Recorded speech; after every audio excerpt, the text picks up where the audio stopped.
time for Cigar Talk, the fastest growing cigar show in the nation. Whether you're a new cigar enthusiast or a cigar aficionado, we have something for everyone, bringing you the best interviews, cigar reviews, and weekly giveaways. So grab yourself a cigar. It's time to light 'em up.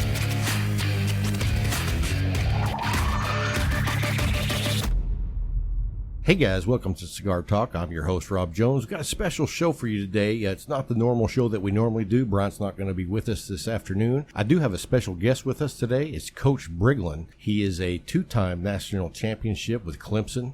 And anyway, it's a one-on-one personal interview, and we just appreciate him taking the time so much to basically give us his life story. It's a long interview, so sit back, grab a couple of cigars and a good drink, and enjoy. And also, this interview is brought to you by McAuliffe Cigars. Go by our website, and you can sign up to be an ambassador for them. Grab yourself a cigar. It's time for the interview.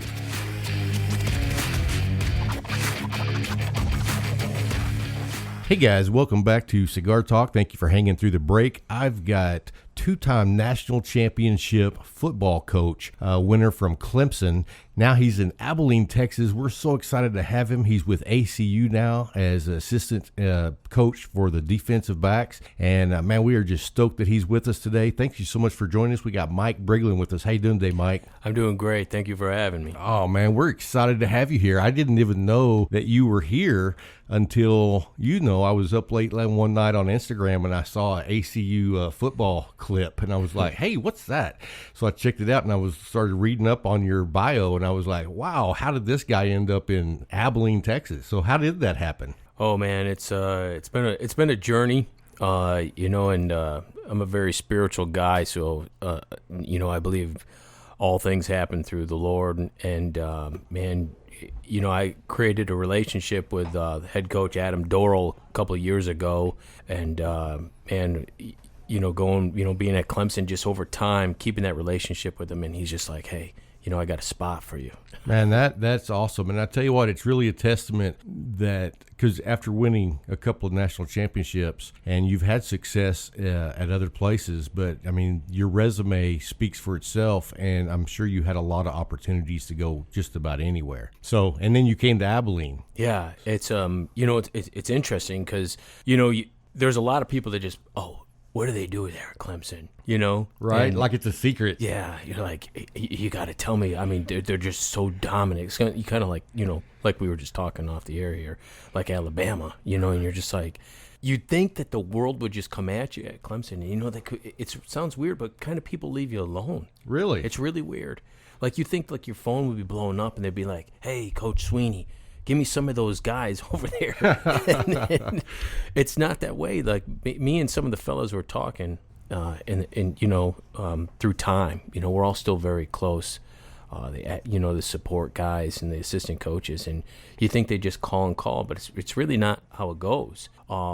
Except for the guys that create a relationship with Sweeney, then it's a little different. Okay. And then you get like Coach Dorrell calling, up Coach Sweeney or Woody McCorvey, who is basically Coach Sweeney's mentor. And that's when they're just like, yeah, you got to interview Briggs, which is my nickname, by the way. Oh, okay, yeah. So, but we already had a relationship, so it was a no-brainer for me and Coach Dorrell to connect. That's awesome, man. So I got to tell everybody's thinking like, man, why is this guy on the show? He's a football coach. Well, the funny thing is I met him online through Instagram, and what was the first question I asked you?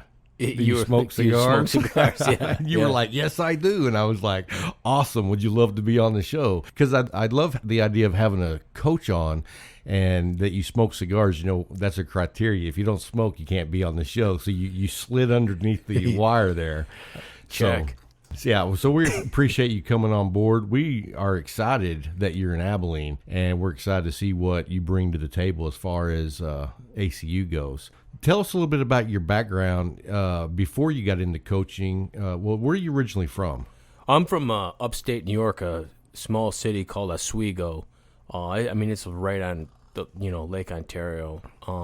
It's right there where the river runs, right into the lake, and it's a nice area, and born and raised there. Really? I swear to you, the snow is so bad up there. Well, you're not going to get that here, I promise you. Thank you, Jesus. I've been here for about 7.5 years, and I think we've actually got snow for maybe 4 days out of 7 years, and it lasted for about a day. Good, I got a Harley. I don't.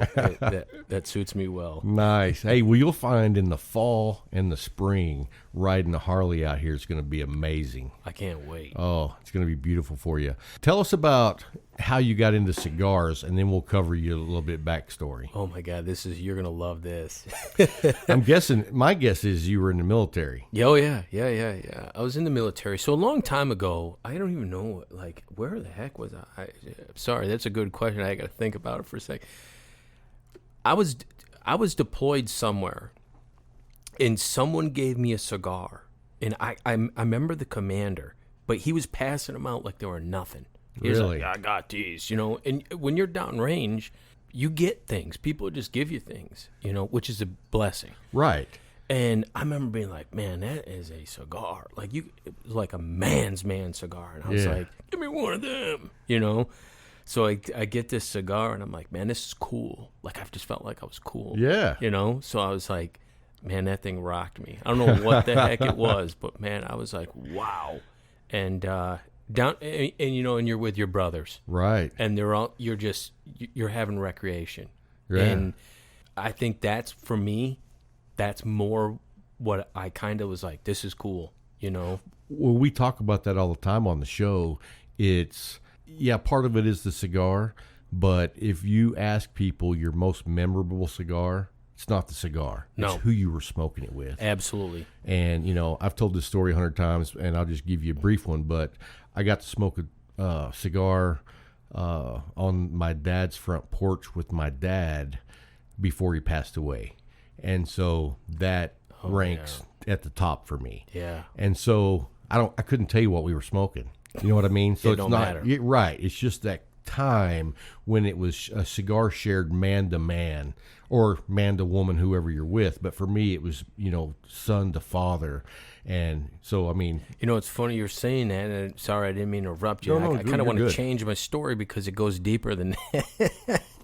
Now that I'm thinking about it, there was a guy that lived next door to if my mom was going to listen to this, she's going to love this. There's a guy that lived next door to us, Frank Clavelli. He was the alderman. He smoked cigars all the time. And I'm not joking. And I think I was like in 7th or 8th grade. I would sneak up to Garofalo's, this corner store, and get cigars. You could buy cigars, and I was like in 7th grade. 8th grade.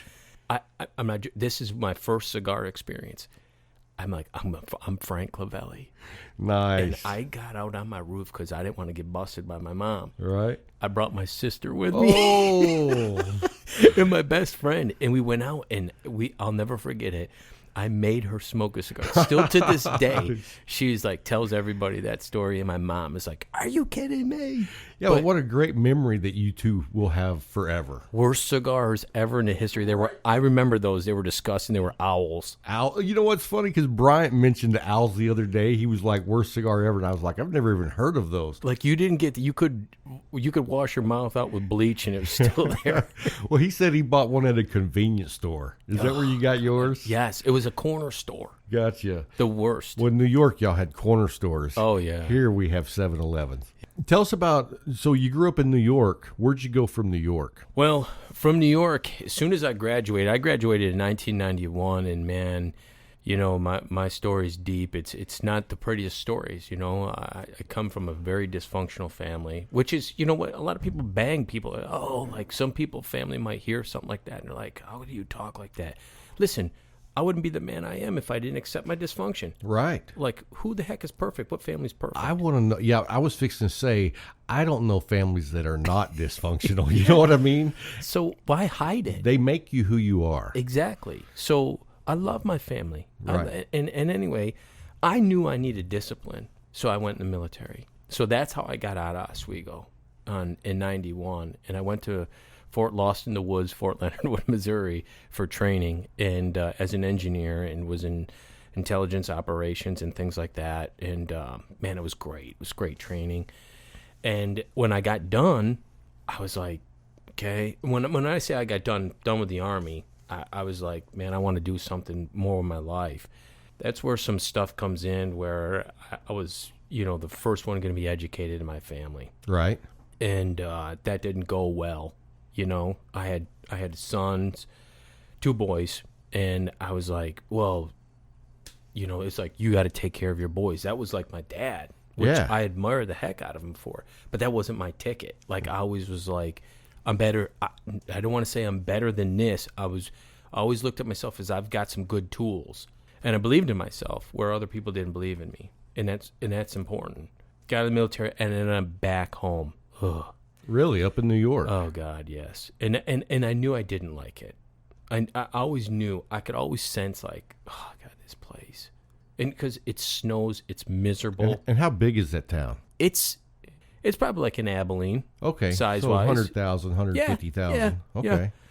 yeah. And, and the thing about it is, like, misery. Like, I'm a very upbeat personality, love people, love smiling, love making people laugh. And I promise you there, alcohol's high, drugs are high. It's even worse now. Well, you have to use alcohol and drugs because you're so depressed that there's snow every day. Brother, when I tell you that it's in the Guinness Book of World Records for the most bars per square block. Really? 100%. Wow. Everybody's drunk. Wow. And I didn't like it. No, I mean, but that's a culture. It's a culture thing. And for me, like, but you like, because everybody around you is either an alcoholic or you're close to. And I'm not going to lie, I was there and I didn't like it. And if you didn't leave, you knew where you'd end up. Oh, yeah. Yeah. Because that's just the way it was. Yeah. I mean, I've been in cultures like that throughout my life, and you have to make that decision.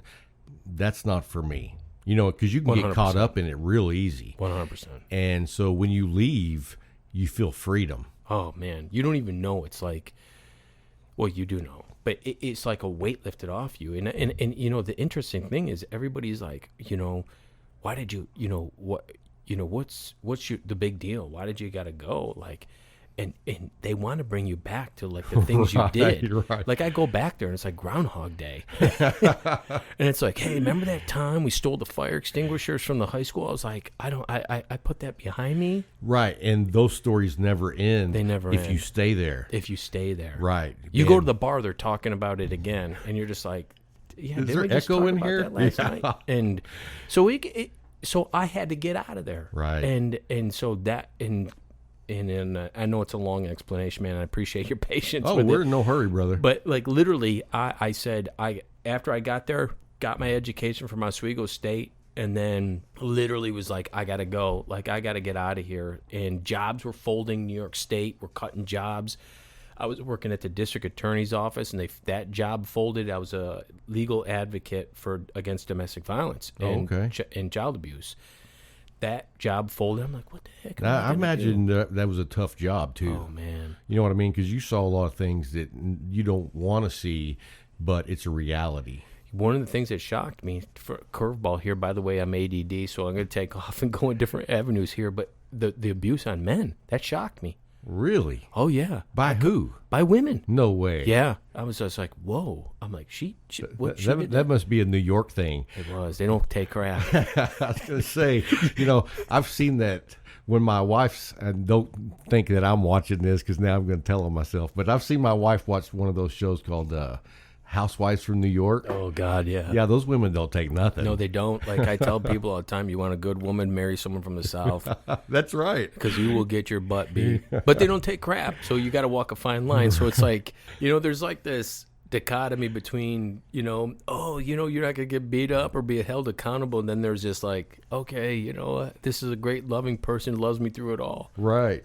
So, yeah. So, man, I literally was like, I just saw myself needing to leave after, and those jobs were being cut.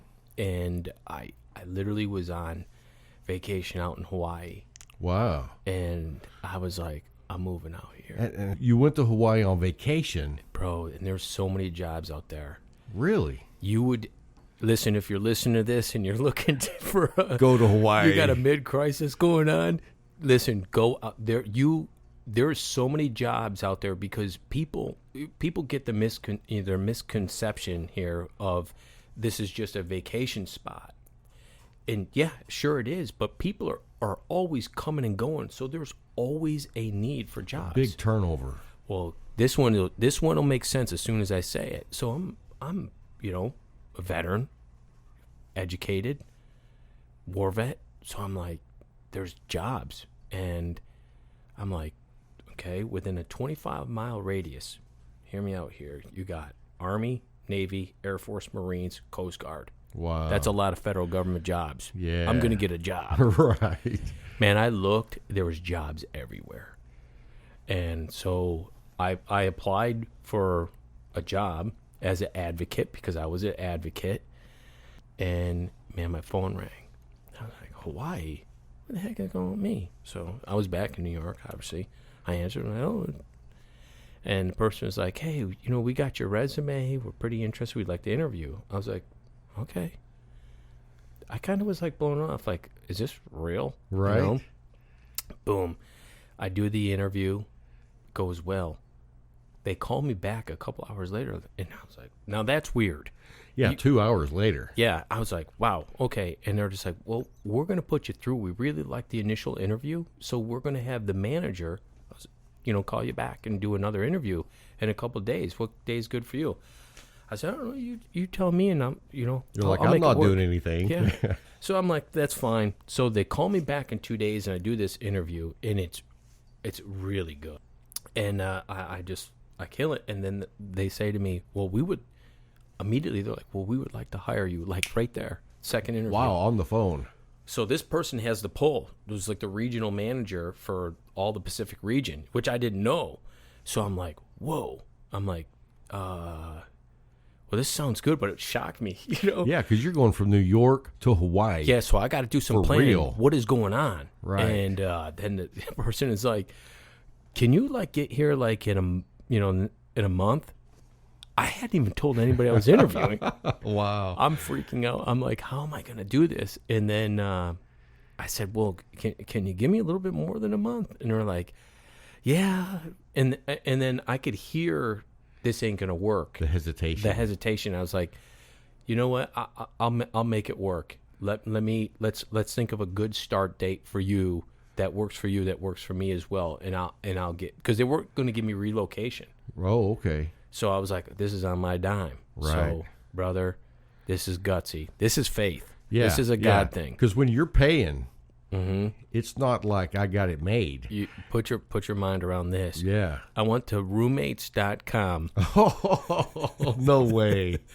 Yep. I went to roommates.com. I paid my first month's rent living with, it was a girl and a guy, and they were renting a doctor's house on the east side of the island.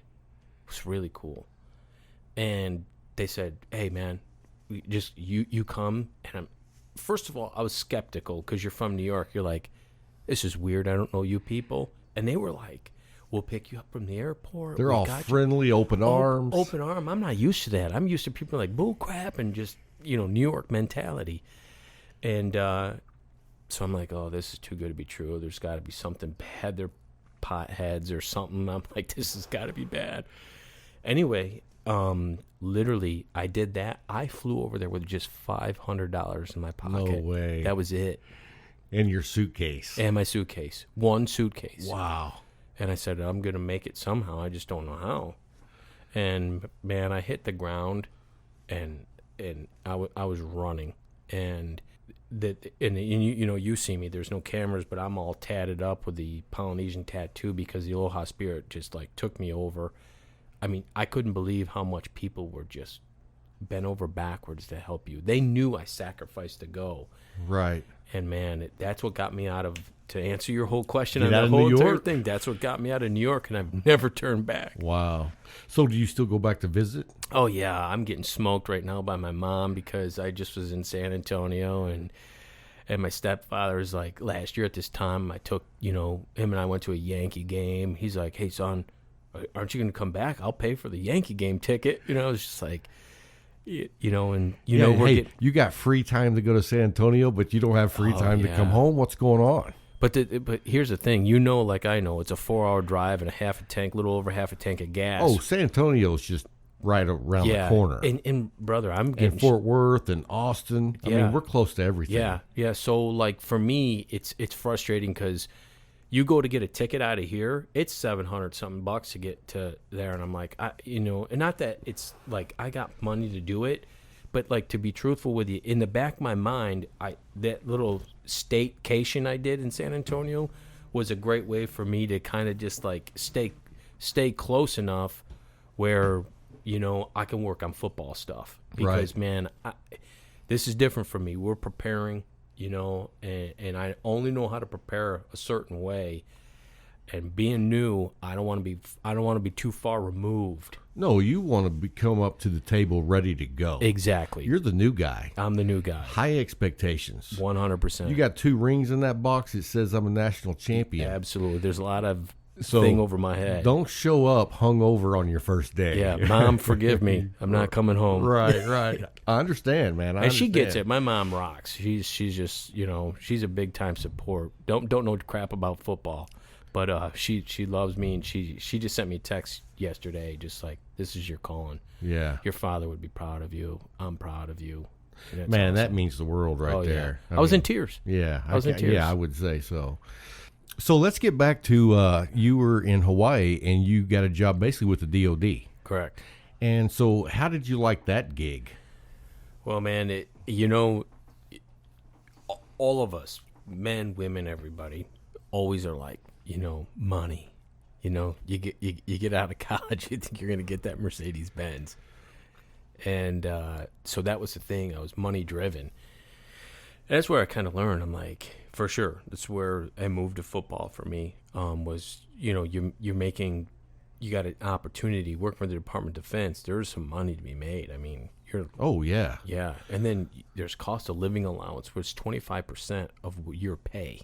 Wow. So that COLA, and you're just like, wow, this is awesome. You're making more money than you ever thought about. Man. Never. I eventually I moved up and moved onto a resort. Wow. At the Coalina. So you were living. You were balling. On this resort, like I'm picturing it in my mind. You drive up, there's waterfalls at the gate. No. And I'm not talking like little You're not talking about the man-made little structure. This ain't no little like a 3-story waterfall. Nice. The most beautiful thing you'd ever drive into. Like every day you come, you talk about leaving work and you drive into that. It's goose faba. You're just like, I'm home. You know? And you're done every day for the Department of Defense. You're done every day at 4:30. So you got the whole day. Oh yeah. And the sun don't go down to like 10 there. Really? Oh yeah. It's I say that's exaggerating. It's more like probably 9ish summertime, 9:30 maybe. It's the most amazing experience, and to experience that beauty. So if you're on the resort, you're like right there at the water. Right.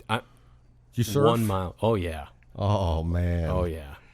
And New Yorker surfing. I learned quick. And that's a good story to get into, too, because when I first got there, I met a really good friend. He's still a school teacher out there. His name is Chris. I call him Richard. And he took me out first time. He's like, I'm going to give you an oversized board, because the bigger the board, easier to get up. That makes sense. Makes sense, right? The smaller the board, the more maneuverability you got. And it's like tough. It's tough. And so he's like, hey, man, get this. And I called it the aircraft carrier. This freaking thing, you could have put me, you, and a dog on the damn thing. I was like, anyway, he puts me on this thing, and he's like, hey, man, just go ahead. And he's like, you won't get up the first time. Brother, I got up the very first time. Wow, nice. Took off. He's like, and I turned. He's like, what the hell? Like, did you ride a skateboard as a kid? No. Wow. No. See, I would have thought maybe that, had something to do with it. No, he was just like, he was all mad at me. Yeah, because you made him look bad. Yeah. He's like, it took me like a month to do what you just did. Nice. And it was my first time. And so we just started going together. And was it awesome? Oh, brother. It's intense. Yeah. It is. And it wasn't like we were in downtown Waikiki, which further down toward Diamond Head, you can pick up some good waves.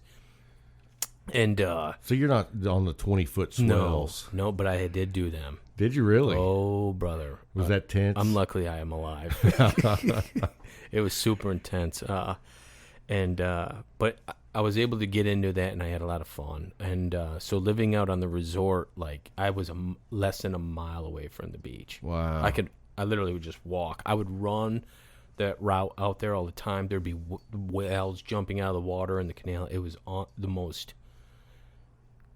I don't even know. It didn't even feel like a run. You're like in awe, and that's what my life was like. Now, was your beach or your property where you could see the sunset? Oh, yeah. Was that amazing? Oh, my gosh, yeah.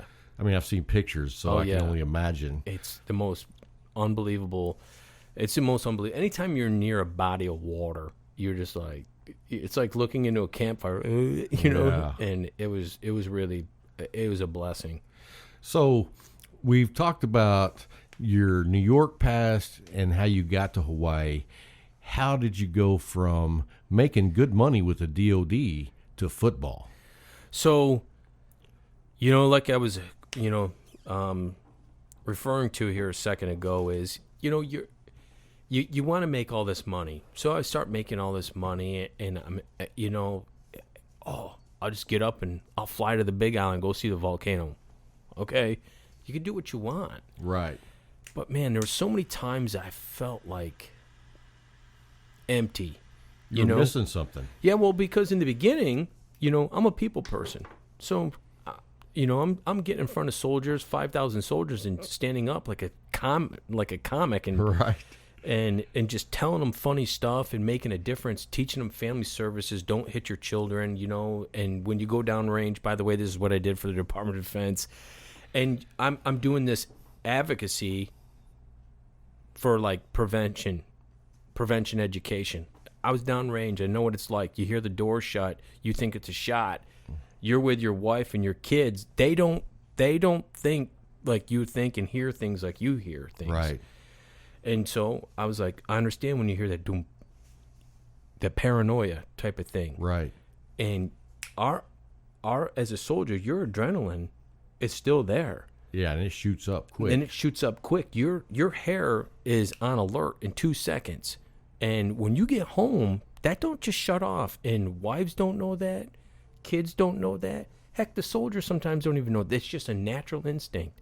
So you gotta talk them like it's going to take you some time to, to reintegrate back into a family life. And what was cool is most social work stuff was done by women. So being a man working in social work and they services, can relate. Brother, that's the thing. They kept putting me in front of these people. And with your experience, they could really relate. Oh, yeah, brother. Like, all the time. You go do a post-mobilization deployment briefing, easily 5,000 soldiers in an auditorium. And okay, Mike, here you go. Here's the mic. I get up there, man. And I'm like, make it fun. But, man, there's men that come up to me just crying. Yeah. I'm an asshole. So I don't even know if I should show Yeah, you're good. And I was like, what's up? And they would just dump to me. I'm like, hey, man, we can get you some help. And that was my job. That's when it was cool. That's when you loved it because you're a people person. Oh, yeah. But then I've seen this 100 times. Oh. You promote, and it gets you away from the front line. Now you're doing something that you're not passionate about. I was getting awards from the general. Like, this guy is like the hottest name here in Fort Stewart, and packing, like, going to speak in churches, and people just show up to, okay, you're the boss now, you're assistant director, and now you're hiring, firing, writing memorandum for records on people that aren't doing what they should be doing. Now people are hating you. Right. And I'm like, this sucks. You went from the good guy to the bad guy. Oh, God, I hated it. And now you're everyone's boss, and you're making those decisions, and you're making all that money, and I'm not making that money, and now we don't like you. Yeah. And, oh, by the way, I'm white. Oh, yeah. And in Hawaii, that's rare. It's rare, and I'm going to take a position of, a leadership position there, and there's people that have been there for 20 years, holy smokes, brother. And people say, I love this because it taught me something about, in the military, you get rid of all race. Right. There's one color, Army green. Right. We bleed red blood, Army green. And then, but you step outside of that and you experience racism. Oh, and that's the absolutely. first time as a white person, I experienced racism. So like, I've got that special gift, I think, where I don't see color and different things, but man, they hated me, man. And I hated myself. And so I started getting sick. I really did. I got shingles. I was 30-something years old. No way. Yeah, brother. Wow. I was a mess. And I literally went to a friend. I was in tears. I was like, I don't even want to do this anymore. I mean, and my job performance and everything was going downhill. I just didn't like it. And this is how the football thing happened. And this is a godly thing because I didn't pick it. I probably would have still worked for the Department of Defense if this never happened to me. Yeah, you'd probably be the director of the FBI by now. You very well. I mean, because, man, you do things the right way, but I didn't know how to handle myself. You want to get there. Right. So anybody listening to this, you want that big job and you want all that money, you better fall in love with what you love to do. Because if you don't love being in charge of human resources, you're going to suck at it. Right. And that was me. Right. Because, look, my niche is talking to people. My niche is people. You can see this with this interview here. I love to just get the word out, talk, love it up. Let's get it going. And, there's some people that are built to just be right. a human resource Absolutely. person. I'm going to go by line A here. That's not me. Yeah, that's not me neither. I don't like to read line A and just be like, I'm just going to read that. That's what it is. I like to interpret things and then relate them and build relationships. So what happens is really interesting. A friend of mine was just like, hey, you should work for the NFL Youth Development Program down in Pearl Harbor. It's a DFMWR. And then back then it was MWR, Moral Welfare and Recreation. They said, hey, you should, do that. And at the time I was helping out a guy, and it was like basically NFL Play 60, but Gotcha. done through the military in Pearl Harbor. So I, joined a team, just having fun. Then I just started studying the game. Well, I already was a student of the game. Loved the game ever since I was a kid. Played in high school. And didn't play in college. I didn't have it in college, by the way. A lot of people ask me that. And, man, what was really cool was I started realizing how fun it was to go to these camps and learn more about, like, strategy. And it kind of gets you back in your element of people. Oh, brother. And these kids were just, like, clinging to me. And they were just like, hey, and just asking questions. Questions they don't ask parents. Right. I Questions. was going to say, football and sports in general, that coach is more than just a athletic coach. Oh, yeah. You're a mentor in every sense of the word. Brother, and that's where it changed. I was like, this is cool. Like, kids were asking things they don't ask teachers. They don't ask parents. They don't ask someone in church, because a long time ago, you used to be able to in church, and like I was in, I shouldn't even really relate that because I wasn't great at church. It was a Catholic school, and I just never, you just didn't have those outlets as kids, so kids don't trust those. Right. But a coach, for some reason. And you know what, I understand completely, because if I think back to my high school and junior high days, when I think of my favorite teachers, all of them were my coaches. Bingo. Because we had that bond. Yes. You know what I mean? That you don't have with other teachers. There's something about the game of football or any team sport that you're right. You go through the grind together. You know? The only other, and I wasn't in the high school band, but I knew a lot of kids that were, and they related the same way to their band director. You know what I mean? There was Absolutely. just something about that dynamic. You're going through hell together. Right, exactly. And so you connect by physically being exhausted, emotionally, and mentally. Right. And so there's a bond you create from that. You don't do that with a counselor. You don't sit there and go in and lay down. No, you're just like, this is, I'm being picked apart here. Right. Exactly. And that's not how it is. And with that bond that you have as a coach, it's not, you're on the same team. Yeah. You know what I mean? They're not against you. They're with you. And even when you're being hard as a student or player, you see the benefit of it. 100%. You know what I mean? 100%. I mean, I got more licks in high school from my coaches than I got through any other part of school.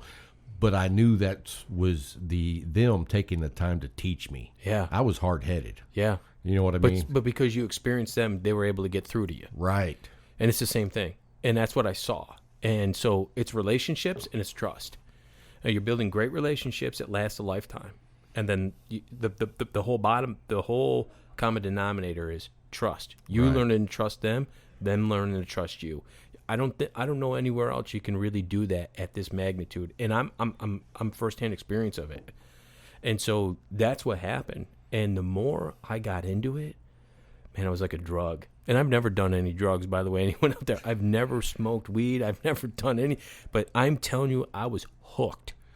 And I was like, man, this is fun. So, brother, on the side, I'm working for the Department of Defense. I'm drawing up plays. I'm not even working. I'm getting paid by the Department of Defense. And I'm drawing up plays on this PowerPoint. Okay, when he releases like this, you're going to get this. And I didn't care. You fell in love with it. I fell in love with it. Yeah. And so with the NFL program, you're on these teams, and man, I never lost a game. Well, that's not true. We lost one game. I got kicked out of that game for challenging a call. And but when I came back, you know, we never lost in 3 years with the NFL Youth Development Program. Wow. And we just destroyed everybody. And what was so fun is just the community and the people that were just like... And they were loving it, weren't they? I will never forget this. And this lady, I wish I knew who she was, approached me and said to me, you need to work at Moanalua. They need help over there for football. I'm like, what the hell is Moanalua? So I said, okay, I'll go. And she gave me the athletic director's phone number. Wow. I still don't even know who this lady is, but she changed my life. I said, I'll call him. This is kind of cool. So I said, I'll just volunteer. Remember, I'm still making a lot of money now. Just not in love with it. And, man, I called up the athletic director. He gave me Arnold Martinez's phone number. Which was? He was the head coach of Moanalua. I called up Arnold, and we're still very close to this day. And Arnold was like, hey, man, I'll tell you what. We're at a coaching clinic at UH right now. Why don't you come down? I get down there. He's like, hey, man, I want you to be like my linebacker coach. I was like, okay. Wow, okay. So now, was that a paid position or was that a volunteer? But okay. It was a paid position, but I denied it. I was like, listen, because I'm getting paid. Yeah, I'm getting paid, and I noticed there was a lot of young coaches there on staff. So they had, like, these guys, I heard them talking about money, and money was a concern on the island. And listen, man, it's expensive over there. Right. I didn't need their money. Right. And so I was like, listen, why don't I just volunteer, just give the money, split it up between the young coaches. And the head coach looked at me. That's me. The head coach looked at me like, are you serious right now? You just scored so much credibility with the whole coaching staff. Bingo. You know what I mean? Because they come in and pay you. Now these other guys are like, who the hell is this guy? Yeah. He didn't even go to college. And he's white. Right. And they're all Polynesian. So they're like, what, you know? And so, you're right. I got some credit from that. And, you know, it's funny that we even mention it because still to this day, I am super close to all those cats. We're brothers. Just like we were talking about a second ago. It's relationships. Right. And so, man, it didn't take me long, man. Studying the game. Then you got the all Polynesian camps, and I start working with all sorts of coaches from the Pac-12, Big 12. Love Big 12.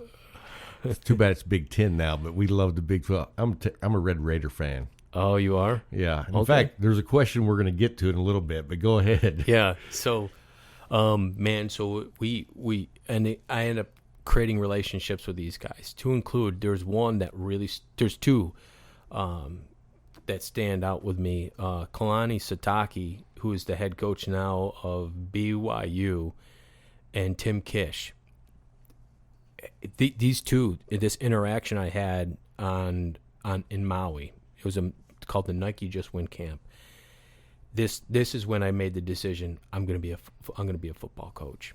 So here's a guy, defensive coordinator, linebacker coach for Arizona, underneath Mike Stoops, and he's out there, and we get this camp, and it is on full contact, and him and I just connect. Me and Tim Kish connect, and this guy's an icon. By the way, he was the D coordinator at Oklahoma, just retired. Wow. We're still very, very close. How long was he at Oklahoma? Long as Bob was there. Wow. After Mike got fired from Arizona, then they went to Oklahoma. And Kish was the head coach at Arizona as Mike got fired. Oh, wow. Okay. And I don't know if you remember the he's huge... got national championship ring, too. Oh, yeah. Yeah. So Tim is a great man. And Tim told me, he's like, bro, you need to be a coach. You have a gift. Some people just don't have that. I'm like, no, okay, buddy. I'm like, I got a job. I'm fighting the process, but God is like saying, no, listen. And then Kalani talked to me too, and is like, man, the kids love you, like they love you. So this camp gets over, and I start the first season, my first and only season coaching high school ball. At the JV team, they make me, the D coordinator, and first time JV team had ever been to the playoffs. Wow. I roll them up in there, man. I don't know anything. I just reach out to Tim. Tim, we're facing an option an option offense. Okay, da-da-da. He literally draws the stuff up, takes a picture, and sends it to me. Do this. If you do this, you'll stop him. We shut him out. No way. Yeah. No way. So I get the fever, as you can tell. Oh, yeah. I'm like an animal. Yeah. So, and then, on the varsity side, I'm working with the linebackers and with Coach Martinez. And, he's the head coach, D coordinator, and I'm just linebackers helping him. And, man, we just destroy people. Wow. And we have an amazing time. And we win the OIA championship. And, man, so here's how it goes where the decision, if I can move into this. Yeah, go ahead. So, literally, we get done winning the championship. January rolls around, and the Army All-American Games are in town in Hawaii. I'm at the Dixie Grill drinking and just enjoying myself. And my phone rings, and it's Rich McGinnis. And Rich is the president of the Army All-American Games. He said, hey, I got your name from some people around the state, and we want to hire you because our NFL coach backed out. So the Army All-American Games, all the camps are run by NFL coaches. Oh, wow. I did not know that. So, a guy canceled the last minute, so they're like, we need a hell of a linebacker coach, and your name is up. Bro, I'm like 5 Mai Tais in. Oh, wow. And I'm like, yeah, that sounds great. And he's like, yeah, I'll pay you $2,000 for 3 days. I said, okay, say that again. And he said, yeah. He said, well, when can we get you? And I said, well, I don't know. When's good? He's like, well, we're at the stadium right now. Brother, I'm at the Dixie Grill. You can see the stadium from there. And I'm like, I'm a couple Mai Tais in, but I'll be right over. I go in there, and I'm not joking you. Rod Woodson's coach. Wow. Who is on the board drawing some stuff. Glenn Smith was... you'll love this. I know you're going to love this because I know you're a Cowboys fan. Glenn Smith was the wide receiver coach underneath Jimmy Johnson. No way. Yeah. Nice. And they call him Stretch or Tree, something like that. And so Glenn, these two were going at it about beating coverages and stuff. And then this one is going to shock you. Tom Brady's personal quarterback coach is in there. Wow. So you're right there with everyone. I walk in there, and I'm like, I don't belong. Right? Yeah. I don't know Jack. I just know a little bit. And I walk in there. Now, remember, I'm a couple Mai Tais in, so the ego is... And, I'm ex-military, and I don't get shocked by a lot of stuff. I don't get flustered. I don't get shocked. starstruck, whatever, buddy. You know, I'm just like that. It's respect, but I don't get sweaty palms and you're a man just like I am. Yeah. So I walk in there and they're talking about all this stuff, and I just like, hey, what if you do this, this, this, and they're just like, who the hell's this guy? And so they tell me, and they're just like, okay, some of these guys have won Super Bowls. Wow. I haven't won jack. Right. I just won a state championship. With the high school. With a high school. Anyway, so they're literally, this is just awesome. They're literally just like, okay, this is going to be the guy working with the defensive stuff, guys. And then I'm like, okay, that's cool. So the next day they have registration. I'm not joking you. There was well over 1,000 kids and there. And they're doing introductions. And I'm sitting in the front row. And they're going down the line. And I'm not joking. They're naming dudes that are like been with the Packers as an O-line coach for years. I'm like, holy. And they keep going. And they come down and there's a guy, Kurt Gavea. He's sitting next to me. I don't even know it. He's a 2-time Super Bowl champion, one with the Patriots, one with the Redskins. And when they introduce these guys, are they telling the accomplishments as well? Yeah. So you're next. I'm starting to scoot down like, well. And so Kurt's sitting next to me and Denny Green. And, oh, no way. Yeah. And so I'm and they introduce them and I'm like, I don't belong here. I'm really, this is like, now I'm nervous because they're stacking them up. I mean, they're introducing them and I just couldn't believe. You have the who's who. Yeah, they're coaching, and then they introduce me, and when they're doing it, all the kids are there, and I've been working with these kids through camps, and man, I get the loudest ovation. Oh, nice!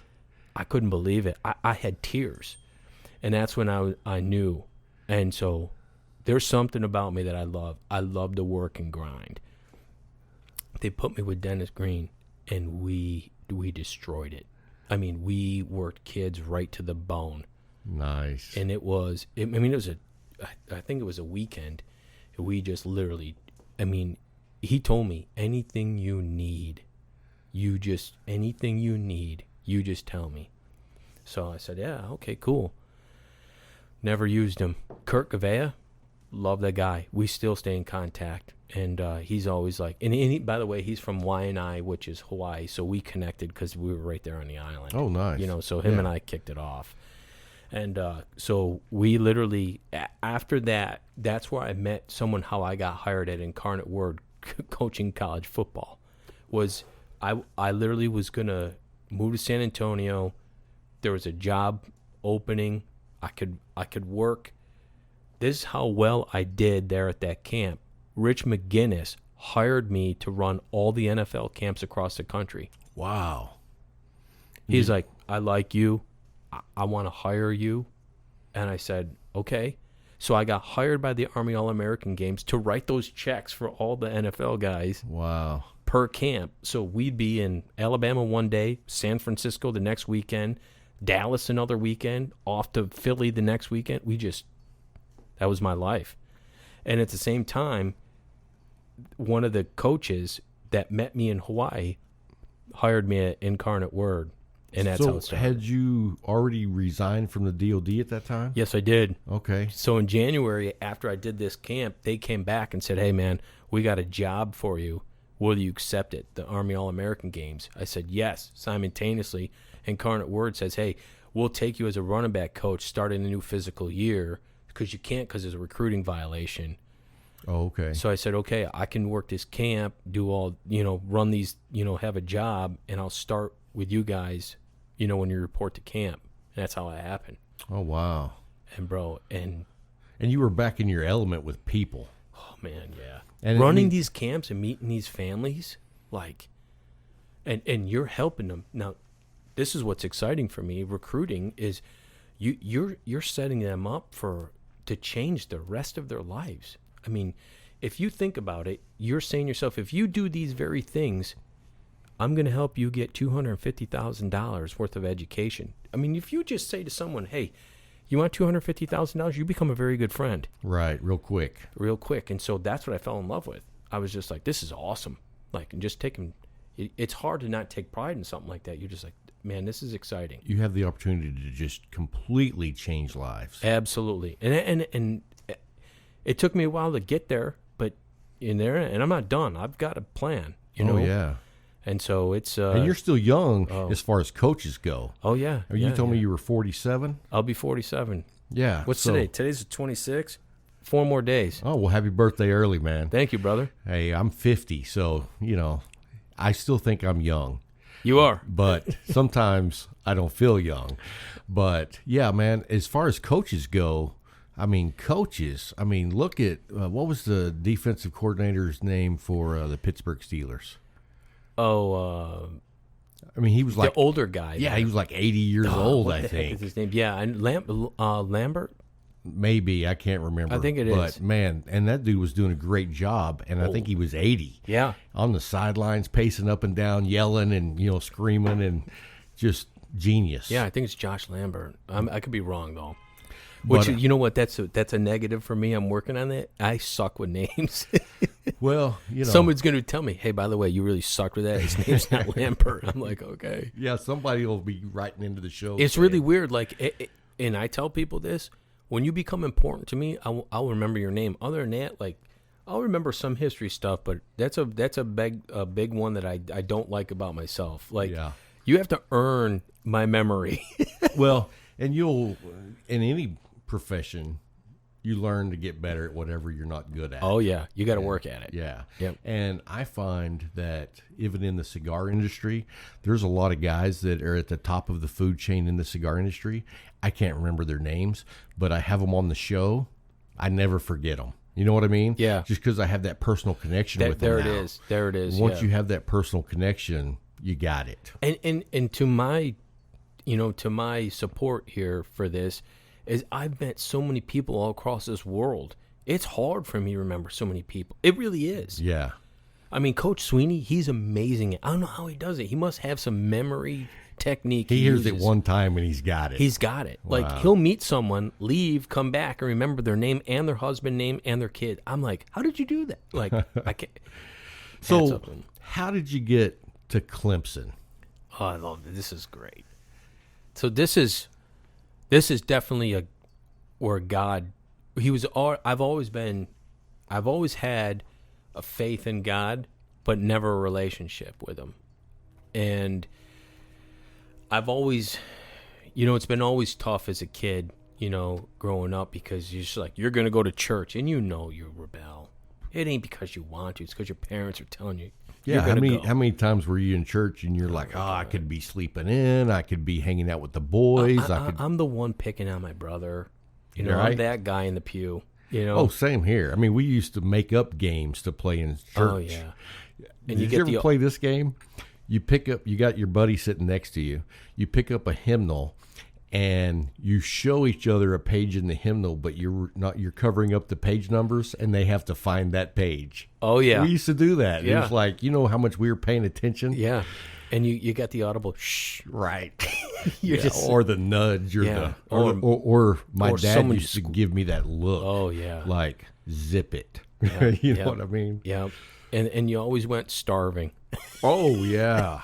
Yeah, because, you didn't get up early enough for breakfast. It was like, get out of bed, we're going to church. So you never, it's not, you don't go to church because you want to. You go to church because you're told to. And, back in those days, we did what we were told. Right. And so, man, I got to Incarnate Word, and, and it was great beginning experience, but you're talking to a guy that has always believed right from wrong. And I've always got a special gift. Like, I have a very loving heart. I can forgive, even against awful things, without even reading biblically. Like, I've always just had that gift. And so, man. Well, I think that comes from being a true people person. Exactly. You know what I mean? Because you realize that it's a person. Yeah. And I'm not one to hold a grudge. Yeah. Like in the beginning, I can be like, well, that sucks. And I can kind of look at someone, through those scowling eyes. Yeah. And then I'm like, okay, let this go. Because you don't want to hang on to it long. Right. And I like synergy. So you don't want to hang on to it long anyway. And that's always been me. So I've always had this little thing of right from wrong. And, man, I get to Incarnate Word, and it's, it's a good college experience, but it's, listen, I feel like I've been raised to win, It's hard to explain that. Which comes a lot from what choices you made being raised in a dysfunctional family. Yeah. You know what I mean? Man. You gain a lot of, I can do this anyway. Yeah. Or some people make the choice not to. They let that get them down and push them in that direction. And I come from a dysfunctional family as well. And so you make choices to decide which path you're going to take. 100%. And that's what my thing was, is like, I always knew right from wrong. I didn't always do right, but No, we didn't always make the right choices. exactly. But you learn from your mistakes. And I used to say this anyway, my mistakes don't define me. They don't. I'm not going to let something I do, you're not going to say to me because I get pulled over and tell a cop he's a piece of crap, which I don't do. Right. Not a good idea in Texas. No, not a good idea at all. But that's not going to tell me how good my heart is because I made a mistake. Right. So I've always had a strong belief in that. And I don't let anyone take that from me. So, and I never have. Even against my own father, people that set me aside and said, you're nobody. Because we got them people in our life. It's real. Oh, absolutely. And you get ridiculed for your decisions. I never let them interfere me. In fact, I've used them to motivate me. Absolutely. So knowing right from wrong, I kind of get there. It's good for a little bit. But then I see things not so good. Like, I'm that guy. I see someone treating someone like crap or talking to someone like crap. You can't let it go. I can't let it go. Yeah. I want to punch you in the mouth. Like, respectfully speaking here, I just don't like disrespect. Right. I don't. And I don't like to see people mishandled, mistreated. Abused. I was abused. Yeah. And I mean, all of us were abused growing up in our era. But you look back, I'm glad I was. I am who I am, and we talked about that earlier. Right. So, I'm walking around like knowing who the heck I am, and then I watch people in this era like do things that you don't do that. Right. And, I don't care who you are. You could be the president. I really don't care. I really do not care. And this is going to sound, I always kind of get worried about saying this, but I fought, and this is kind of that thing of me being a, ex-military guy. Like, I fought for freedom, and it sounds so cliche, but there's something about when I strap my boots up, I'm like, I don't care what you've done, I know what I've done to be able to, so you can have what you have. Right. That's how my generation, my grandfathers talked. That's how my father talked. Because once your family's all a bunch of war vets, you kind of hear this stuff over time, and it's kind of like that machoism, and sometimes that's not a good thing. Some people don't like that, but I'm like, I can look at someone and be like, you're a jerk. You're a jerk because, I have been able to do what I've been able to do at a young age, and you just get to walk around here and get to abuse things. Right. Like, that don't flow with me. And you can't change me and make me think differently. And that might rub some people the wrong way. Like, well, this guy's just whatever. But you know what? I'd rather be who I am and trying to do what's right than have some people just randomly just think they can do what they want. Right. And because whatever reason, or they get angry. Like, okay, we all get angry, but does that give you the right to just destroy somebody? Right. Or destroy their mentality, or belittle them? So it really gets me. So this is some of the stuff, and I get nervous about getting into the details, but I'll just tell you this. There was a lot of things being done wrong, and me too. I was sinning. You fell into that culture. Yeah, when you get, Coach Sweeney says this, and you're probably going to hear that a lot from me because the guy changed my life, and gave me life, and I'll talk about that. But I can promise you this, I can hear him saying now, you hang around with dogs, you catch fleas. So you're there, people are making poor choices, you start making poor choices, and the wheels on the bus come off. Right. Well, and I saw that in me. And it was awesome that you recognized it. You know what I mean? Because, and my dad used to say something similar to that. Birds of a feather flock together. Yeah, and I heard that one too. He would say that because he knew I was hanging around with the wrong people. You know what I mean? And when I hung around with those people, I made dumb choices. Bingo. Because that's what we did. Yeah. And so it took me a long time to realize what we were doing or what I was doing that was detrimental to what I was doing. Yeah, 100%. And yeah. So, man, it was like 2013. And I was, and so in here there was a marriage. I was married. Okay, I didn't know you were married before. Yeah. And I kind of purposely leave that out. I screwed it up. Yeah. Because I was a sinner. Yeah. And I went outside the marriage. Literally, that's how bad it was. And I hated it, but I knew it, but it just seemed like you could, again, you're hanging around people and no one's guiding you. And I can remember feeling defeated. And I literally felt like I was being attacked spiritually. Yeah. And on the top of my tattoo, you can see St. Michael. And I carry a St. Michael coin as well. Oh, nice. And I was like, I'm literally being threatened here. Like, I would have bad dreams. I'm like, what is this? And I don't want to sound like a weirdo, but I'm telling you, I was down the wrong road. And instead of being in alcohol and all that, I was into sinning in a different way. Like, just going against the marriage and everything. And you were conflicted because I knew you were better. someone who always fought for right and wrong. Yes. But there was this secret part of you that was doing this. Yeah. So this goes back to this mindset. Like, man, anything I've ever done, I win. And this is the first time I got around losing. Right. And I'm like, okay, I get no. Understanding that, remember, man, I lived on a resort. I had made it, and all of a sudden, what the heck did I do?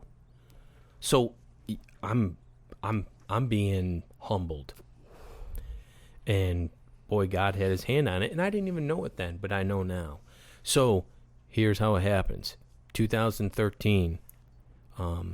So the ex-wife has a has a nephew. Big recruit out of Hawaii, played with us at Moanalua. There's some of the connection behind it all, which I'm very thankful for my past. He's a big-time recruit, over 50-something offers. Wow. Yeah, just huge. Alabama, all of them. LSU, you name it, all of them. What position you play? D tackle. Nice. He's huge. And they no doubt about it, kind of broke the ice, But what's important, too, though, is like I saw something in Coach Sweeney anyway, the way he talked. And this is before all the winning, obviously. So this man, they just get done beating LSU. I literally am like, I call him up. I literally do that. I'm like, hey, Coach Venables, I want to come in. I want professional development. That was it.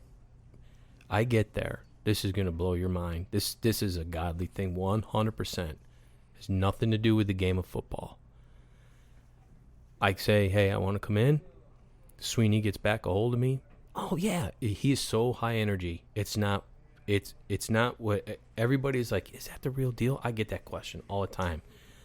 I'm telling you, it's the real deal. All the time. All the time. Wow. He is a positive Paulie guy, and he is the Prince of Peace, and I mean that with all I can. I don't even know if words can describe the man, but I will tell you this: he said, "Come on in." So I get in. Now, most guys, so to put this in perspective, guys that don't know the game of football, you go there, and if you're another college coach or a high school coach, they kind of throw you in a room. They give you a remote. Here, watch some film. I'm watching film. I'm like, isn't this some crap? I'm like, I can watch this on TV. I can, like, you can look at scheme and look at, you can look at how to, technique and fundamentals by watching practice. But I was like, there was something bigger. So most people that go there, they hang out for one day. Not even, sometimes they come in for half a day and they leave. I was there a week. Wow. I was like, I didn't know the rules. And Sweeney talks about it still. Like, if we talking and he was to introduce me, he's like, this guy, he just wouldn't leave. I couldn't get rid of him. I couldn't get rid of him. And it's true. Like, I didn't know the rules. But I asked Venables to have a meeting with him. Again, this is in 2012 or 13. He didn't hire me until 15. And so a lot of people say to me all the time, well, how did you get that job at Clemson? And look, I built a relationship. Just kind of like what we're talking about earlier. It's relationships and trust. It just didn't open his door and he's like, that's a good dude. I'm going to hire you. I earned it. Right. So I told him, I said, hey, man, he agrees to meet with me. And it's a funny story because Venables would say, hey, Briggs wants to meet with you. And Sweeney's like, oh, gosh, what does this guy want? Because it's a job. I didn't want a job. Yeah. So Venables says, hey, just meet him. He's a good dude. So Sweeney's like, all right, I'll meet with him. So I don't know much about Sweeney, and this is where it gets really personal. I decided to look him up. I said, because I heard him talk and do correction in a righteous way that I hadn't heard ever. Besides, like my father or some guys, you do what's right, that. This guy brought the hammer down on his own team, and I'm sitting in this team room, I'm like, holy smokes. This guy's legit. He earned my heart and respect in 5 minutes. Right then. So I knew. So I look him up. What's this guy's story? Man, I started reading his story. I'm like, holy cow. This guy's me. I'm him. The abuse, mental, physical, me. It was me. I was reading it. My dad wasn't a super raging alcoholic. Early in his years, he had been. But I'm talking mentally, emotionally, physically, same thing. I ran away. He ran away. Him and his mom were squatters. No way. Yeah. Wow. Like when he got to Alabama and lived in the dorm, his mom and him slept in the same bed because she didn't have no place to go. No way. Yeah. Wow. So understand from me, I'm reading this, my brother, and I'm like, I'm in tears. I'm reading my life. And I'm like, I got to talk to him. I'm in tears reading his story because I'm reading my story. So this is the connection. So I go in and we sit down, and it's like this. You're behind a desk, and I'm in this chair. It's really like formal, So what's up? And I'm like, hey, coach. And I said, listen, thank you for meeting me, and stuff. And he's like, yeah. And you can tell he's like worried. I'm probably going to hit him with, hey, man, I really love it here. Can I have a job? Right. I didn't do that. I just said, listen, I read your story, and it's just like mine. And his face just changed in 2 seconds. Yeah, because he's thinking business. He's thinking business, and I'm thinking personal. I'm thinking personal. And I just opened up with a story about, me forgiving my mother, because my mother left me early when I was little, because my mom and dad got divorced real little. In fact, part of my story in the abuse was I wasn't even allowed to call my mom. Yeah. I was told I had to call her Connie, which is, man, that's a whole nother podcast probably. Right. Yeah. So growing up like this, we weren't allowed to talk to my mother. Wow. And if we did, man, you paid the price. There's consequences. Yeah, there's consequences for, loving your mother. Right. And I still, to this day, man, I'm sweating a little bit thinking about it. It's heartbreaking. But you know, my mom, in the story behind her was she left my father for a Puerto Rican guy, which back then, brother, you didn't do that. No, because that. And then she had two girls. That was in the 70s. Yeah. Yeah, that was wrong. That was wrong. And then, you know, the whole world, my mom had the scarlet letter, for crying out loud. Absolutely. My father had full custody. The courts are just like, you did what? And, you know, you look back now and that's the norm. Right. And there's a lot of interracial relationships, which that's great. Right. But back then, So, you know, I connect with Sweeney on this whole thing and you know, and the abuse and you know, the mental aspect of it. And so him and I just literally start to connect. And, man, he got up from his desk. He walked around and sat down next to me. And then it was like, this is no longer business. This is connection. This is connection. I'm feeling you, brother. And so we start talking. And I told him, I said, listen, I don't want a job. I just want wisdom. And so then I started to share with him what I was going through and how I was living not a great life. Put your mind around this, even though all those years of making me go to Sunday school and all that, I can never remember ever anyone opening a Bible and reading it to me. This man, Sweeney, opened a Bible and read Galatians 6:9 to me, and then related it to my life. Wow. No one had ever done that. And the whole thing was like, hey, man, it's okay that things are a mess around you, but you can't grow weary from doing what's right. You got to keep doing what's right. You have to fight against the grain. Man, so I took that information and I went back to San Antonio, back to Incarnate Word, and I said, what is this Christian thing all about? Because this guy's got it, and he had the same thing I had, but he's made it through. And I'm thinking to myself, I'm destroying a whole life. Life is being destroyed for me, and I'm doing jack about it. What am I? And then that just kept playing in my Galatians 6:9. What is this Christian thing? So, of course, you look up anything Christian, and who pops up? Joel Osteen. Right. Because the guy owns Google search. Right. So I'm like, okay, well, let me look into this guy. So he's got this podcast. So, and I'm a runner. So I'm like, you know, I'm going to go on this run. I go on this run. Let me listen to this guy. So I'm listening to him.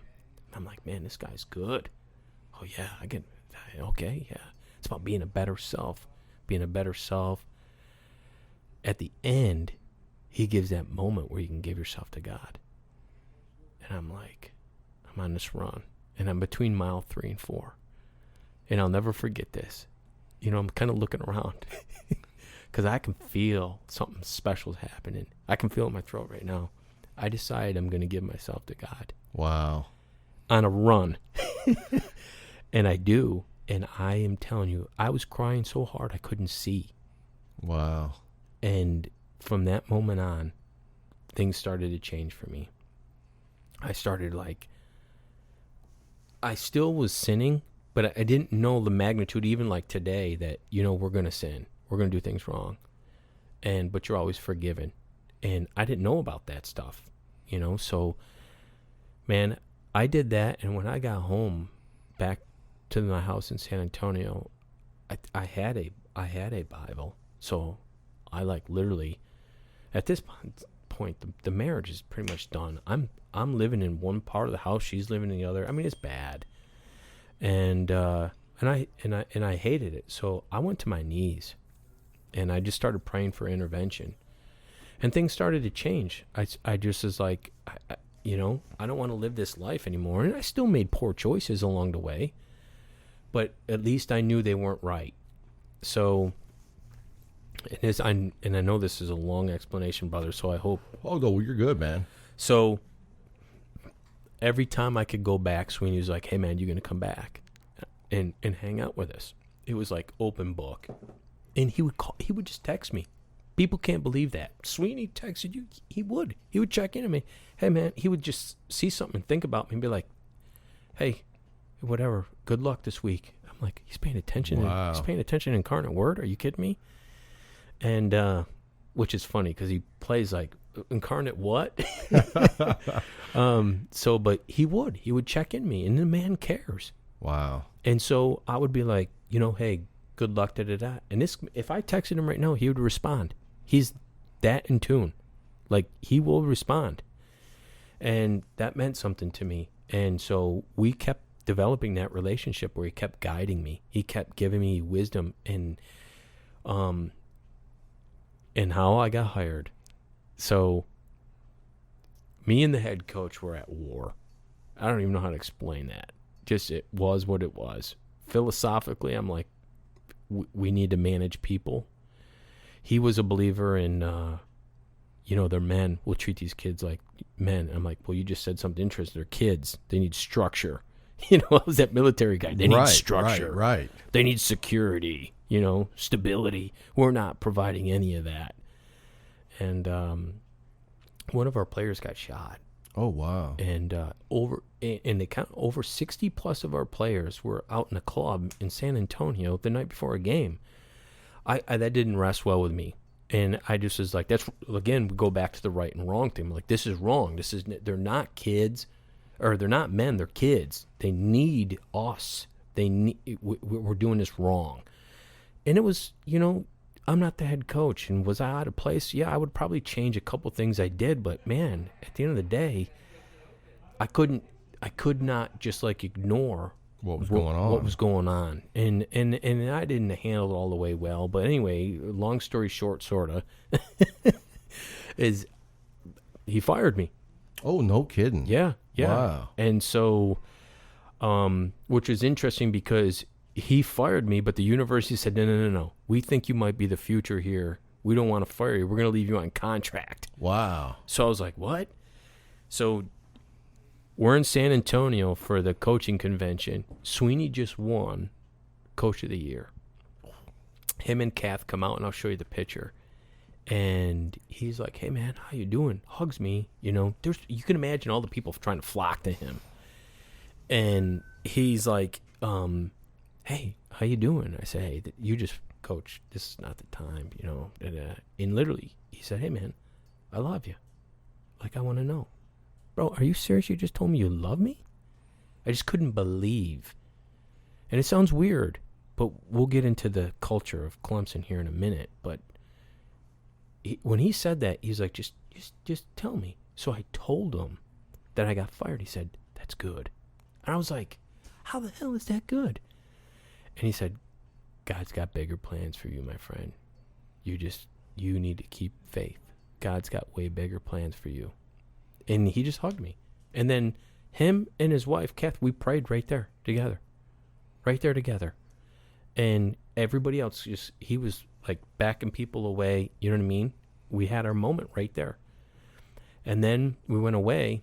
And a couple days later, I had an interview. And Oregon was just in the national championship game against Ohio State. Now, remember, I told you I met a whole bunch of guys from Polynesian stuff, and I was, decent friends with Eric Chenander, who's the defensive coordinator at Nebraska right now. Okay. Those guys were all at Oregon. Chenander and I got along really well, and Eric is like, hey, listen, I'm going to introduce you to Don. Why don't you come up for an interview in Oregon? They just played in the national championship. I'm like, me? So I tell Sweeney this, and he's like, see, told you God's got big plans for you. Just da-da-da-da, whatever. So I fly up there, Oregon.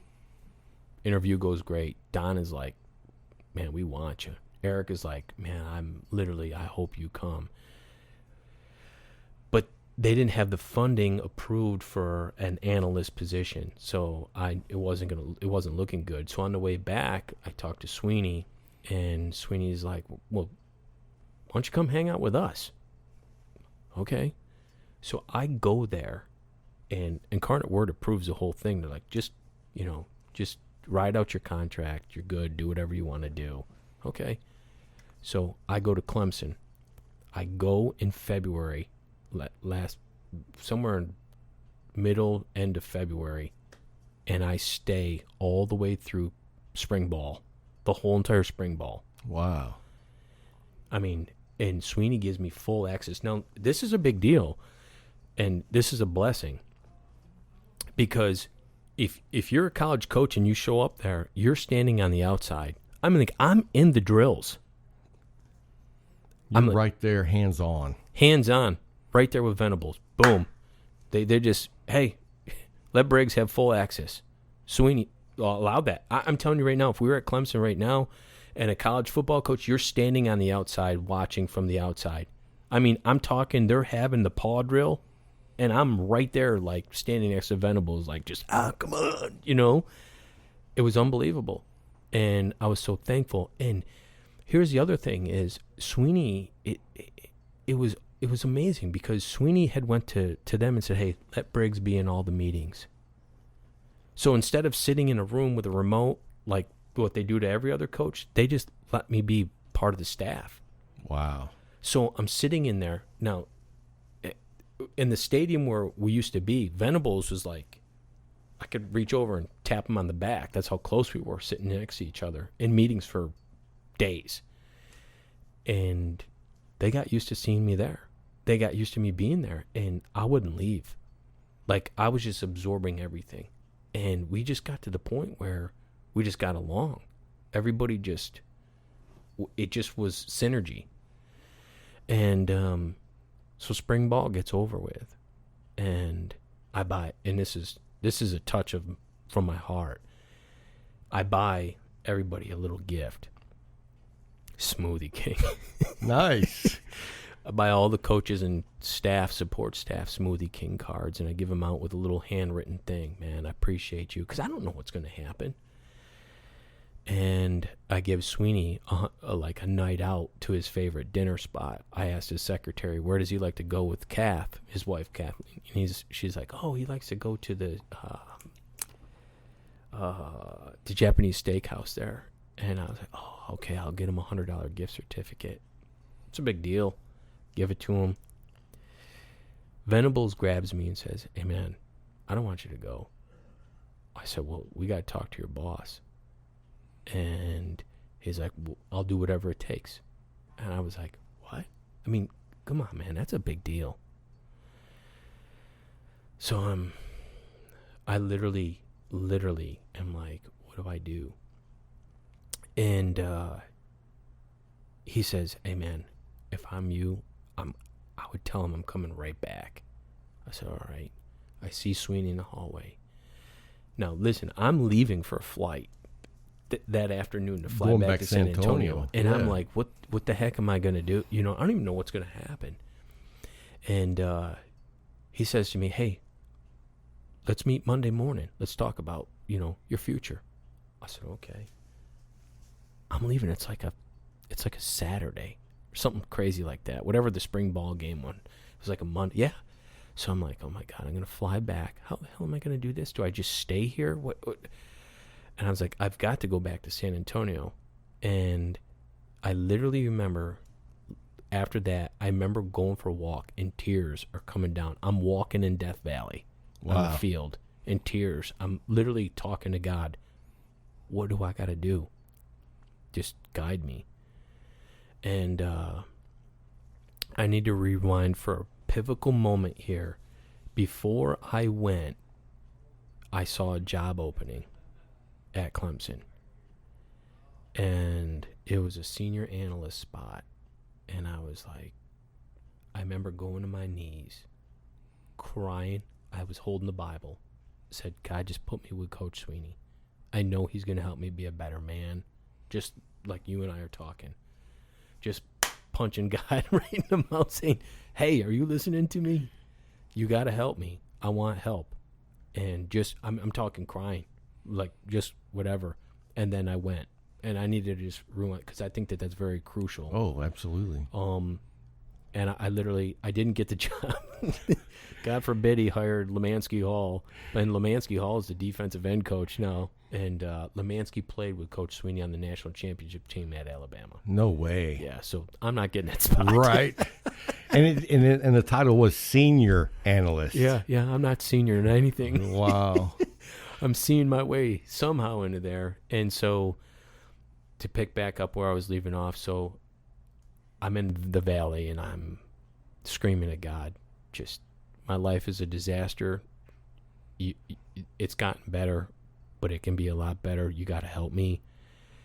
I fly back, and I know the divorce is coming. It's already been talked about. So I fly back. This is where it gets really good. I load up my Harley, and I drive my Harley from San Antonio to South Carolina, not even knowing if I was going to have the job. It just was faith.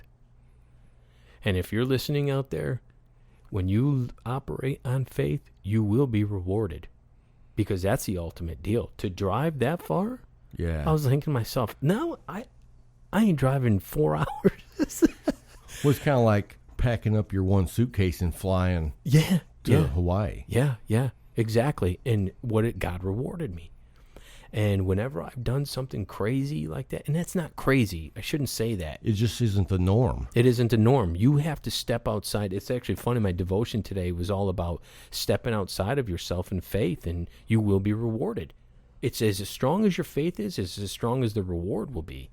So I step outside of myself, and I go, and we're meeting Monday morning. So I get there Saturday night. I pack Sunday, and I'm leaving Sunday. I'm staying the night Sunday or something like that. Yeah, it was something like that. And actually, I think it was Tuesday. I think we were meeting Tuesday. That's correct. My bad, because I left Sunday, got there late Monday night, and then the next day was the meeting. So I walk into his office. And I also want to say, riding out there on your Harley, and I used to ride whenever I was like 19, but you're by yourself and you're thinking, you know what I mean? The thoughts going through your mind. It's not like you're just cruising, listening to music the whole way. Because when you're on your bike, it's just you and it's your you mind. and God. Yeah, and God. Well, this is going to get good. So, first of all, when I'm pulling out of that driveway and I'm saying goodbye, I know it's goodbye forever. Tears are just coming down. But it's like I knew everything. I had to have a new beginning. And man, I leave and I'm driving and the tears. And I'm just like, wow. Now, I drive to Baton Rouge. That's where I'm going to stay the night. I get there, eat at the Cracker Barrel, right across the street from the hotel, go to sleep. I'm getting up at 4:30. There's a storm coming. I got to beat the storm. Well, I promise you, brother, I drove through the storm. Oh. On the bike. And that's not fun. It's not fun. It's scary. It's scary. Yeah. And you just have to have major kahunas to do that. But I remember looking up in the sky and this is literally what I said. Wash me. Wash me of my sins. You didn't know that was going to come with a downpour. No, brother. And I rode through that thing from Louisiana to almost just halfway through Alabama, just getting destroyed. Pounded. But I just accepted it. I was like, wash me. And I said, it's all going away. I remember being like that. I literally remember saying, wash me. And I had heard Joel Osteen say it. So I imitated him, but it worked. Right. And so I get into Clemson, and we're meeting the next day. And I go into his office, and I sit down, and I said, listen, what will it take for me to be here? He said, it ripped my heart apart. He's like, Briggs, I don't have a spot for you as far as paid.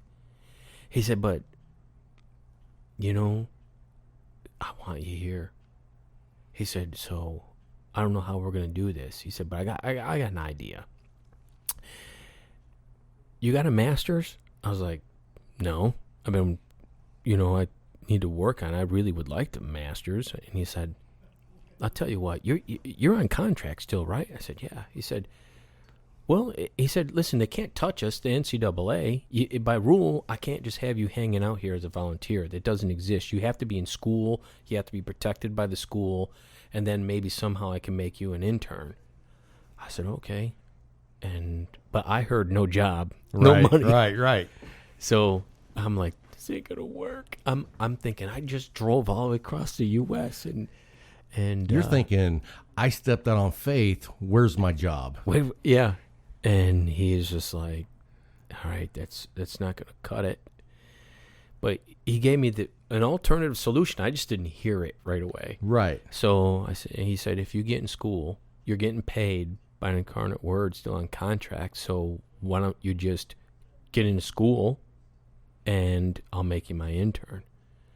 Okay, bro, this is how you know God is behind it. This is gonna blow your mind, because it's still to this day. I'm like, what? I leave. I'm in tears, and then it comes to me, get in school. So I go see Smotherman, and Smotherman is the get-back coach for Venables. I don't know if you ever seen the guy pulling Venables back on the field. Yeah. That's him. Oh, okay. Adam and I love him, love his wife, and their kids. They're just, it's such family. And I go to see him, and I tell him, he's like, boom, go to school. Just like, no big deal. And I'm just like, what?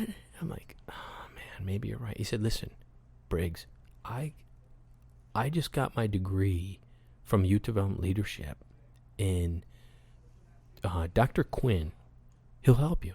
I'm like, all right, maybe this is worth looking into. Lo and behold, brother, this is how I knew God had his hands on this.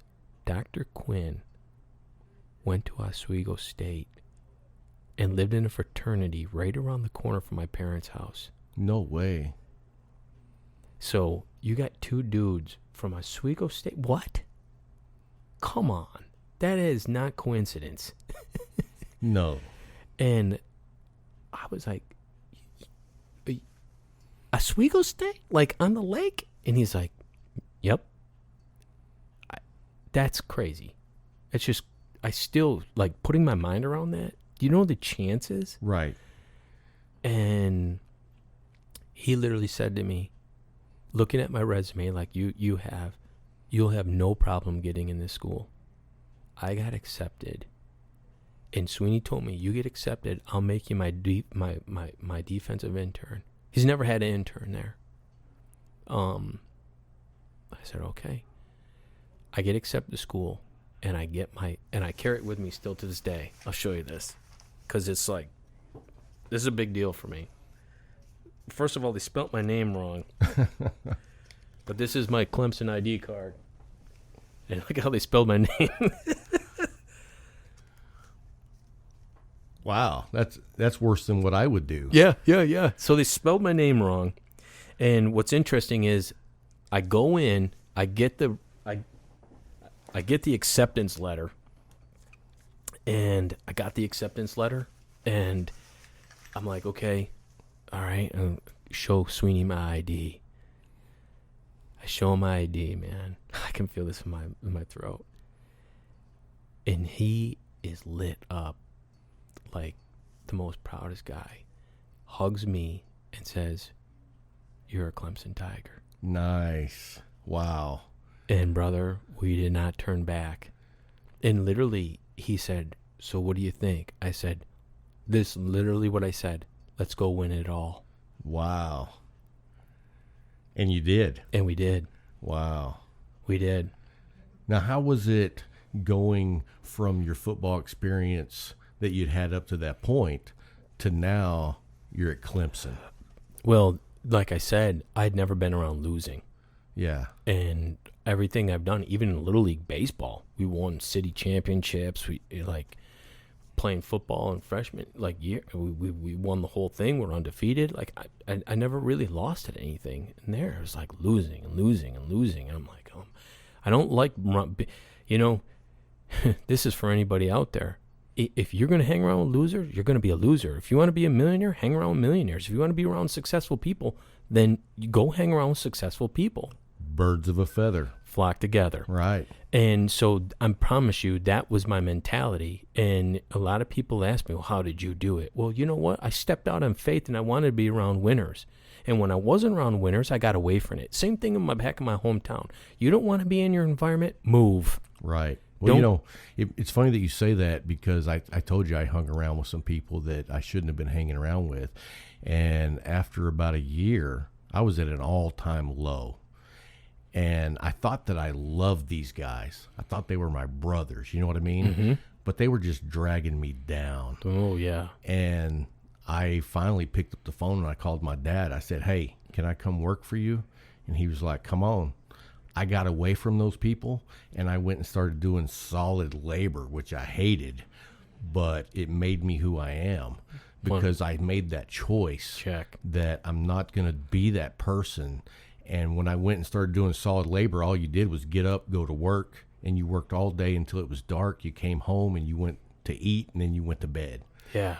And it got me away from that mindset of party hardy 24/7. Yeah. And so I know exactly what you mean. You had to get away from it. You have to. And, you know, and that it just, you know, that's how things just developed. And, you know, there's that mindset there. It is a mindset, like, and it's no joke. Like, you know, and, you know, I get the question all the time about Alabama. I can't speak for Alabama. I don't really want to be truthful with you. Right. I could feel it in 2012 and 13, and I know greatness when I see it. I see it in people all the time, or I don't see it. And either I'm going to accept that person in my life or they're out. Right. You know, and, you know, you got to do that. You got to do that for yourself, you know, and it's really important. And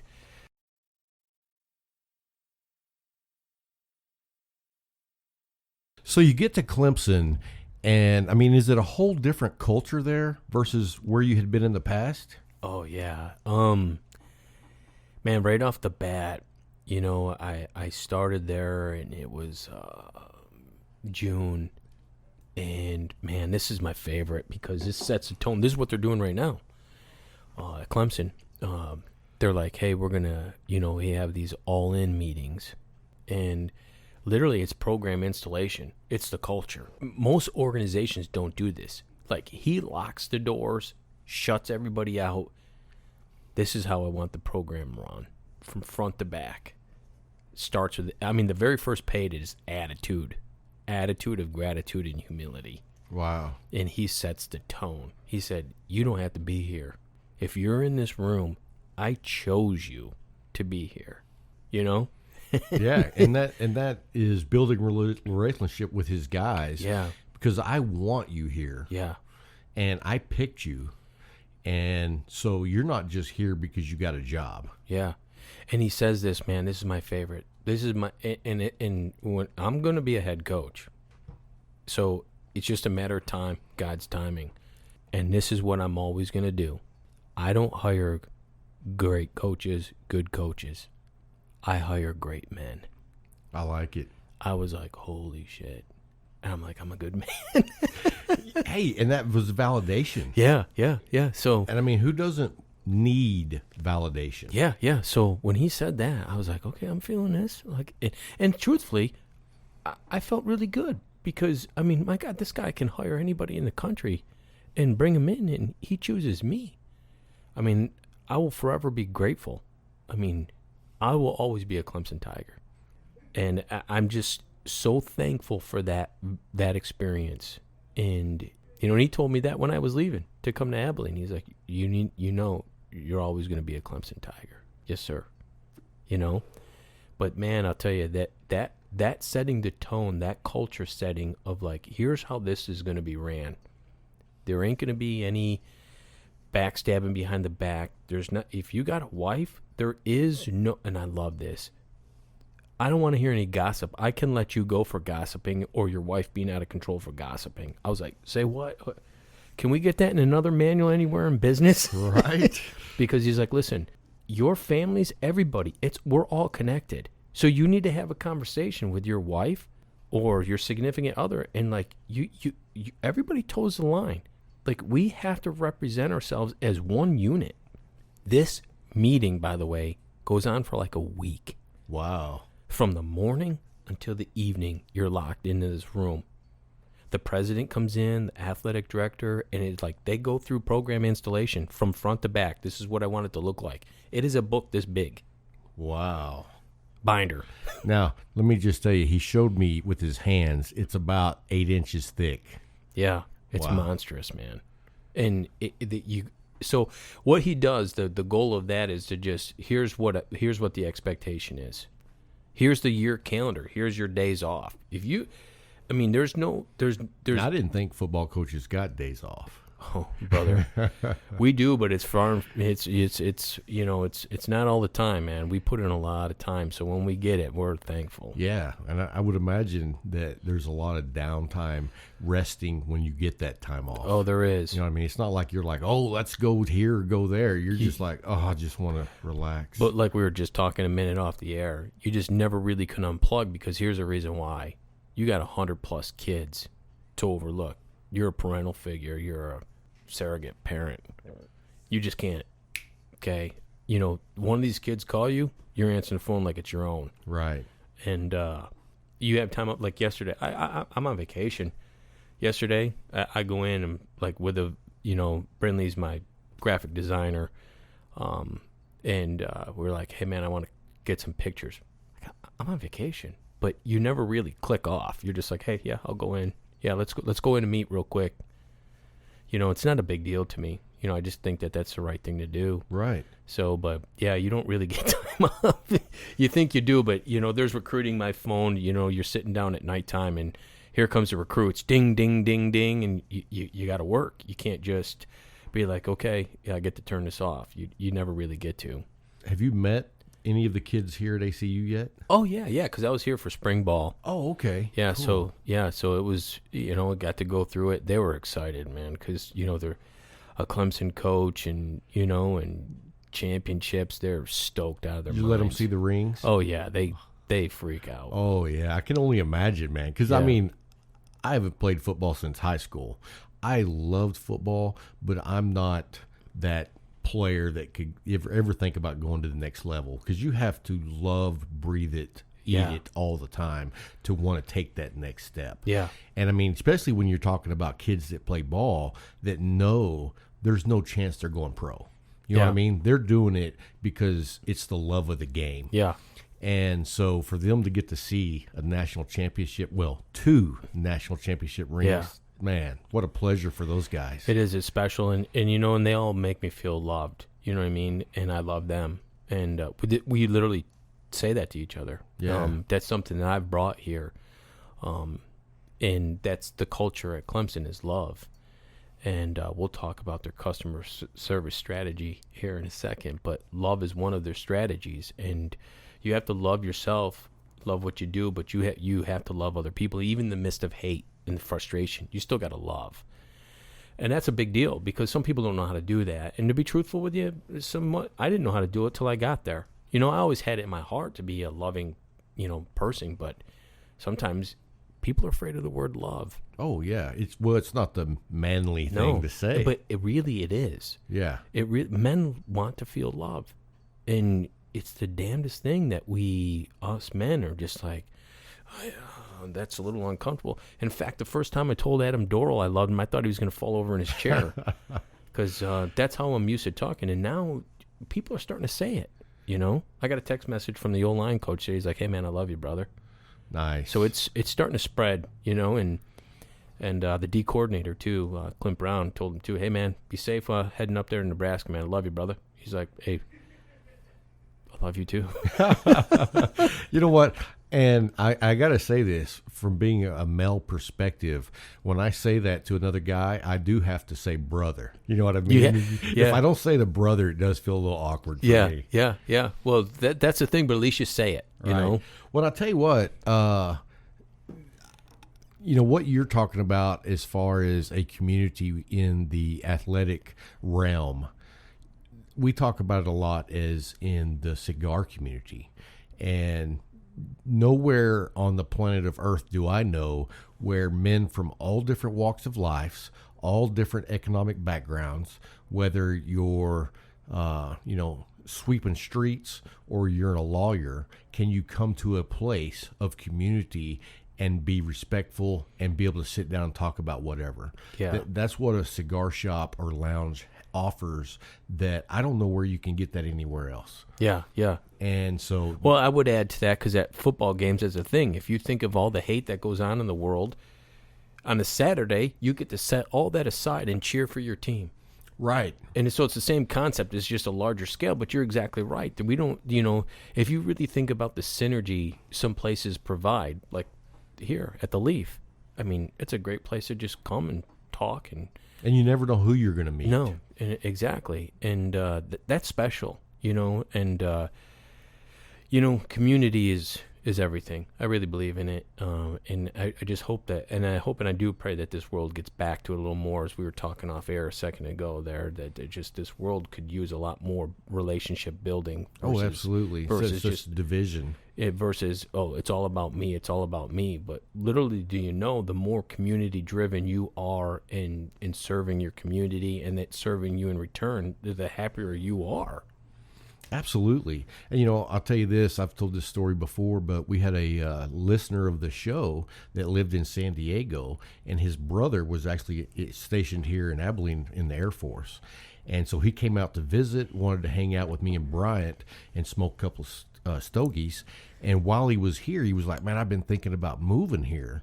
And we said, well, what do you do? And he does house remodeling.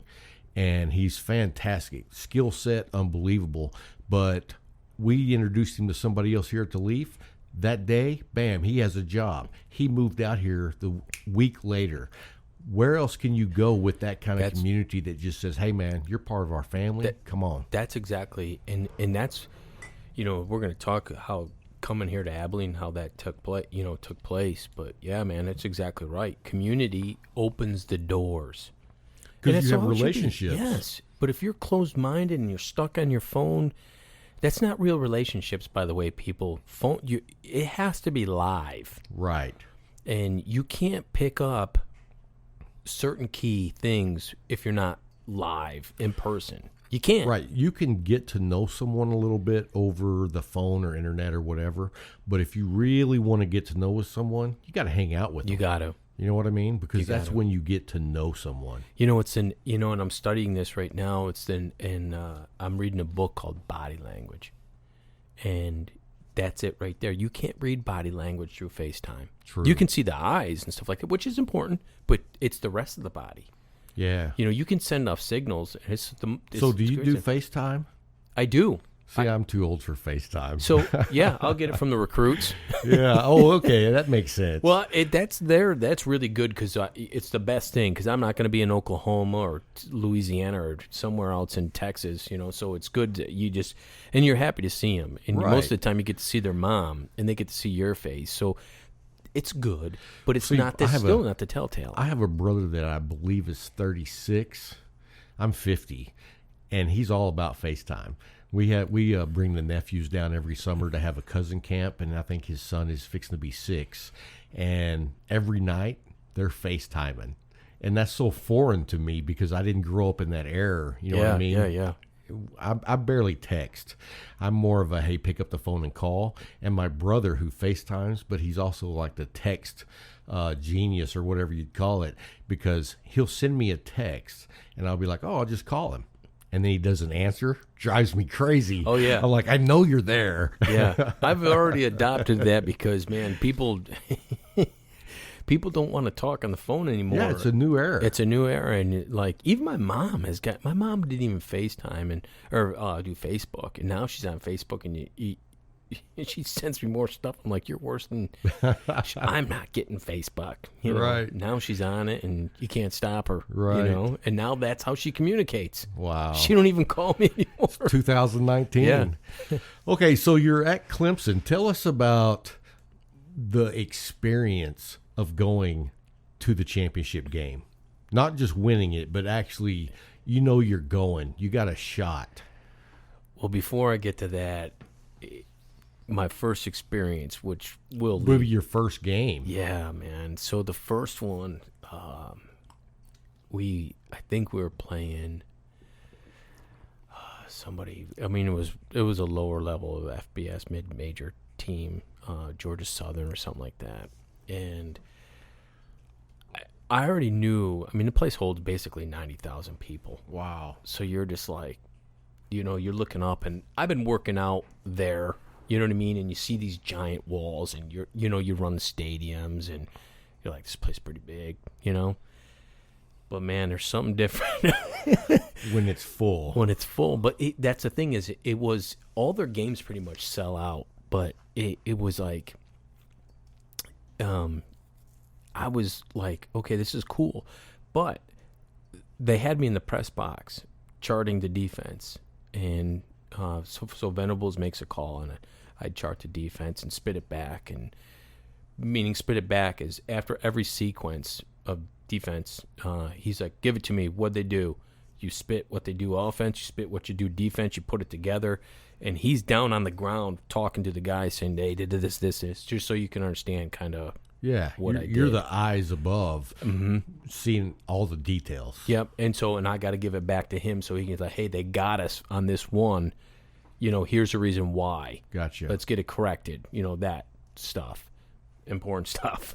Yeah. So, first game, I'm up there, so I'm not feeling it. You know, I'm kind of like I get into my job, which is a good thing. And I told you this, I think, when we were talking, I don't get starstruck. So, which is a good thing. And because I was like, just do your job. Because I was nervous. Right. You're focused. I'm locked in. Week 3 or 4, Notre Dame's coming. Sweeney. Now, is that like the first, like, that's the first, I was like, big game. What the hell am I doing? Wow.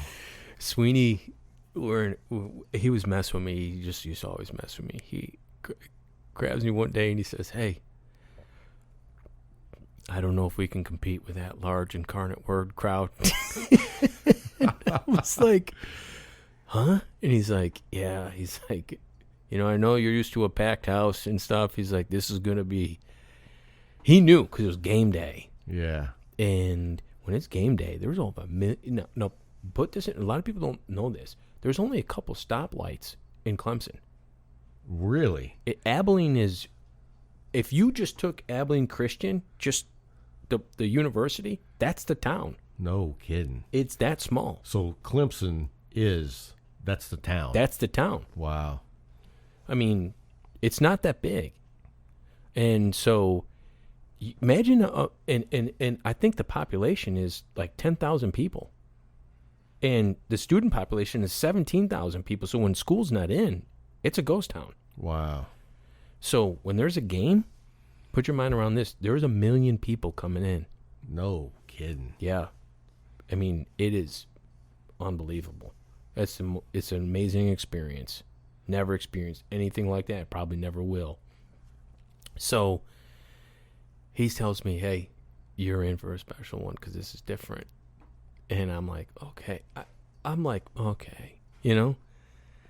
So if you can remember correctly, storms are hitting South Carolina. There's huge flooding. There was that, you know, national emergency and all that. We didn't even know if we were going to have a game. In fact, they moved the South Carolina game, USC game, to LSU because their field flooded. They couldn't. Everything was flooded down there. So I'm like, people ain't going to come to this game. Yeah, right. I had never seen anything like it. I'm in the press box. And I'm talking, you're looking out, and people are in galoshes. Like, they're in the waders. Like, student population kids are wearing waders. They ain't missing this game. Wow. There's people with, like, their shirts off, painted. I'm like, what's going on? It was on another level. Wow. And I remember taking the binoculars and looking at the very top of the stadium from left to right as far as you could see. And most people, if you picture a large stadium, I'm like, oh, there's got to be some empty seats. Like, people ain't coming to this. From the very kickoff till we won it, from the very top to the top, full. No one left. No one left. And it was insanity. Like, it was the craziest experience. And and we played so good.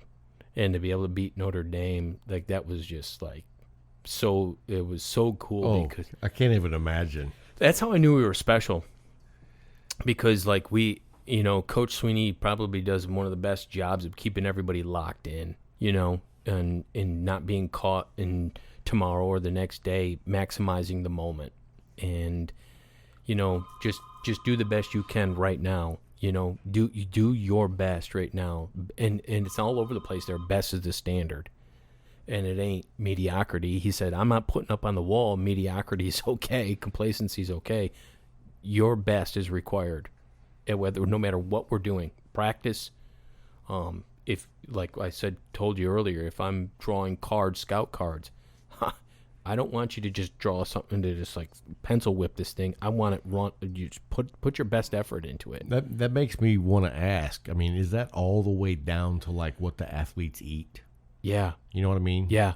The nutrition is ginormous. In fact, they have their own gourmet chefs. Wow. So I mean, we're talking about your best at every aspect. Every aspect, and it's talked about. And that's my favorite part. Is there's no hidden things. Everything's discussed, and everything is known. Just like I said, they had this meeting about the culture. They go from front to back how it's ran. Wow. So you're informed, and if you're informed, there's an expectation to live up to that. Wow. And so there's nothing. So let me ask you this. I'm just curious myself. So when people like have failures, because we all have failures, do you go back and analyze what's causing that failure? Yeah. And then go all the way down to see how we can change this aspect to make that now successful? Absolutely. After everything, there's a conversation. Wow. So if you have a high school football camp, we meet afterwards. I didn't like this. I want this changed. I want this. Put this in the notes for next year. We're not doing it that way. It didn't run smoothly that way, so we need to make it better. And then it's everybody. So it's fine details. It's fine details. It's my favorite part, because that's what I admire about him the most. Is he's so humble. He'd be sitting right there. If he was sitting in this room right now, he'd be saying, "How can we make this podcast better?" Hey, get him over here. And that's how he is. He's like, okay, he just thinks of things. But here's my favorite part is it don't matter who you are in the room, you have a voice, and he honors that. That's impressive. So if you said, I'm just a little guy in the corner, and an intern, and I would be like, when we walked up, there was no music. We could make it a little more lively. He's like, you know what? You're right. We did not have any music. Why didn't we have any music? And then we need music. Then it happens. And then it happens. Nice. So just giving you an example, like everybody's voice counts. And if he didn't like your idea, that's okay. But he's like, you know what? I get that, but maybe let's do something like that, but maybe a little different. It starts with just a thought. The conversations. Yeah, it's conversation. Yeah. And that's what makes it special. And it's not just, I'm the boss, I'm making this thought, this is the way it's going to be. No, sometimes he has to. Just like any other boss. He's the head, right? He's the head guy. So he's got to make a choice. Right. You got time. You only have a little time to make a decision. And it goes by fast. It goes by fast. You're up in the press box during the game. After you win, do you get to go down to the field? Oh, yeah. And how's that? Well, it's funny because when I first started, everybody was like, most people storm the field right after a major win. That's Clemson's tradition. It's been doing that for 50, 60 years. No matter at the end of game, win or loss, everybody gets on the field. Really? Win or lose? Win or lose. See, I did not know that. I've seen a lot of teams do it when they win. No, win or lose, they're all on the field. And so my first time, I don't know, everybody was writing me because, again, I'm from the Syracuse area. Like, act like you know how to win. I was getting nasty messages. And I was like, what are they talking about? And then I start reading more in dialogue. Like, they're upset because fans stormed the field. And I was like, jackwads, that's our tradition here. Because they sing the alma mater with us. They come on the field and they sing the alma mater with the team. Really? Yeah. So that just brings in the relationship with the student fans. body and the fans. Exactly. It's just special. Wow. It's just different. That's cool, man. So that first game, that really, going back to what you asked me before the championship, that was the first one I was like, oh my gosh, this is awesome. And then, you just get into the job, you get in the routine, you do your job, and you don't get caught up in it so much. It's not overwhelming after you take it in. No. And here's the other thing that makes this special is because he prepares you. So everything you practice, and this is something that I'm excited about with Abilene Christian, is because everything that we did at Clemson was game mode. So when you get like the sidelines, when you practice, it's game. Situational defense or offense, it's all planned, it's all game simulation. So when you get to the game, you already got it. You're so used to operating and practice as in like in a game. So when you get to game, you're not like, I didn't know, I wasn't expecting that. You're like, he prepares you for that. You do everything as in a game simulation. And there's even officials at every practice. Well, it's funny because my wife has so much of a big part of my personal development. I told you the story earlier. Yeah. But she was listening to a guy who wrote a book about atomic habits, I believe. Mm-hmm. And he's all about perfecting good habits.